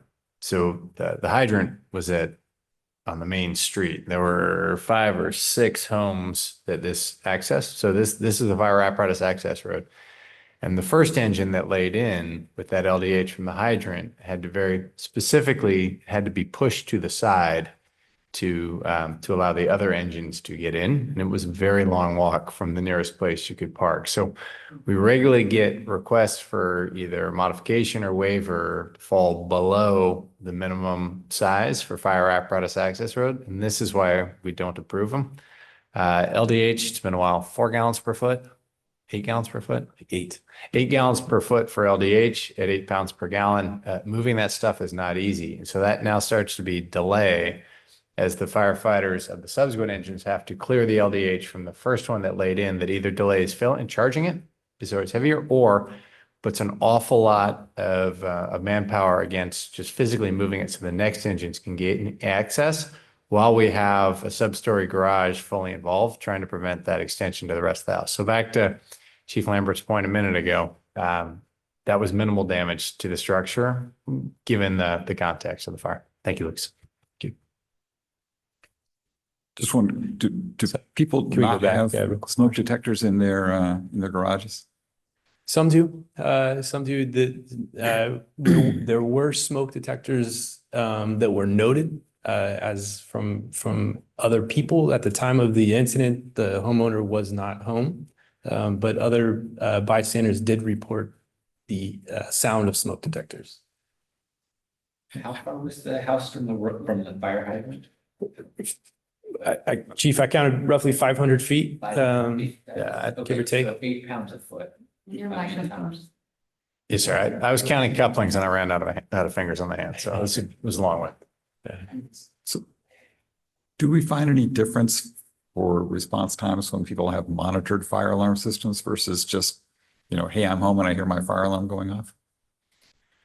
Yeah, off the top, from scientific data with data that supports, I don't have that information available. It would be good to understand in greater detail. However, there are, no matter where it's at, there are additional challenges like the one that you see before you that aid in that, and then other variables as well to our responses, traffic, things in the roadway, where it's at, access, egress, things like that. Next slide. On October 23rd, actually, this was the same day of the structure fire that you saw before. MOFD celebrated our volunteers groups with a dinner at the Hacienda de Flores.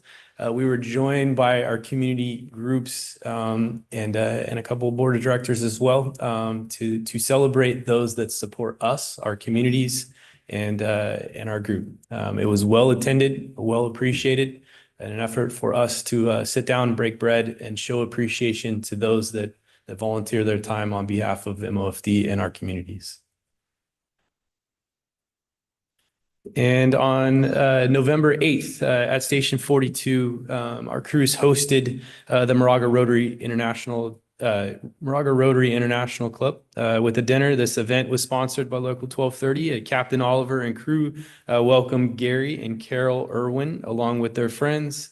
This is an opportunity to show the public the readiness of the equipment, our crews, our stations, our facilities, explain our jobs, and again, break bread and show what we do as firefighters. This was a fundraiser that we've participated with the Moraga Rotary Club with over the course of years. We obviously took breaks during COVID, so this is one that we enjoy seeing back and inviting our public into our stations to learn about what we do with our occupation.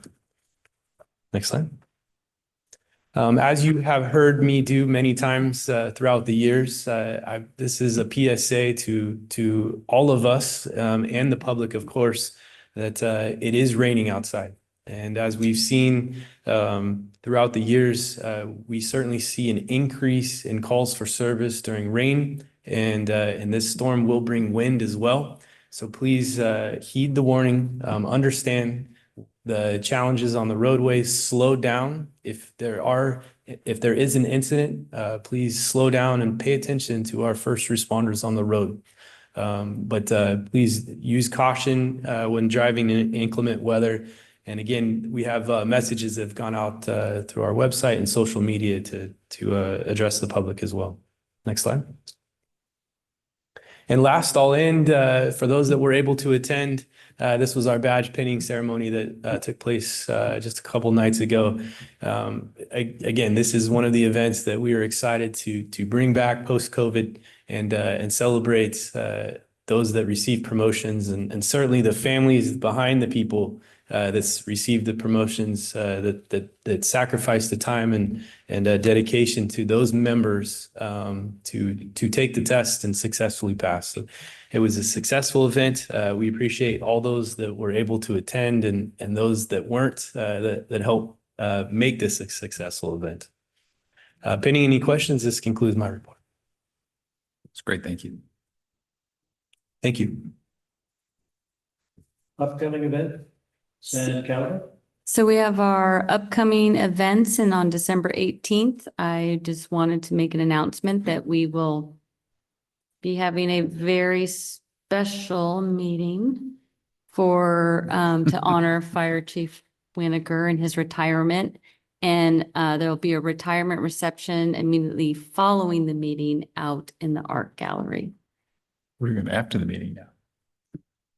I'm sorry. We're doing after the meeting. We're going to have a special meeting at 5 where we can recognize and have proclamations. And then at 5:30-ish, we will adjourn that special meeting and have a reception in the art area.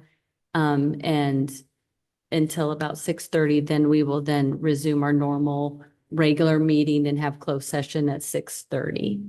Great. And then our open session at 7. Perfect.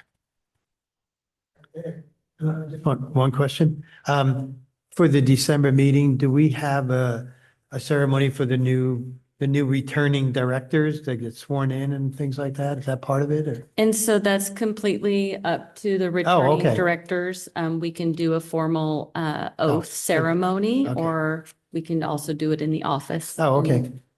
And so we can decide that. We'll figure it out. Okay. And we'll go ahead and take public comment on the announcements. And we do not have any hands raised.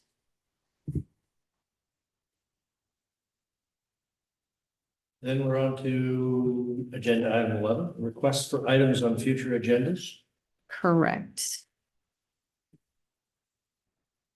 We already know what's going to be there.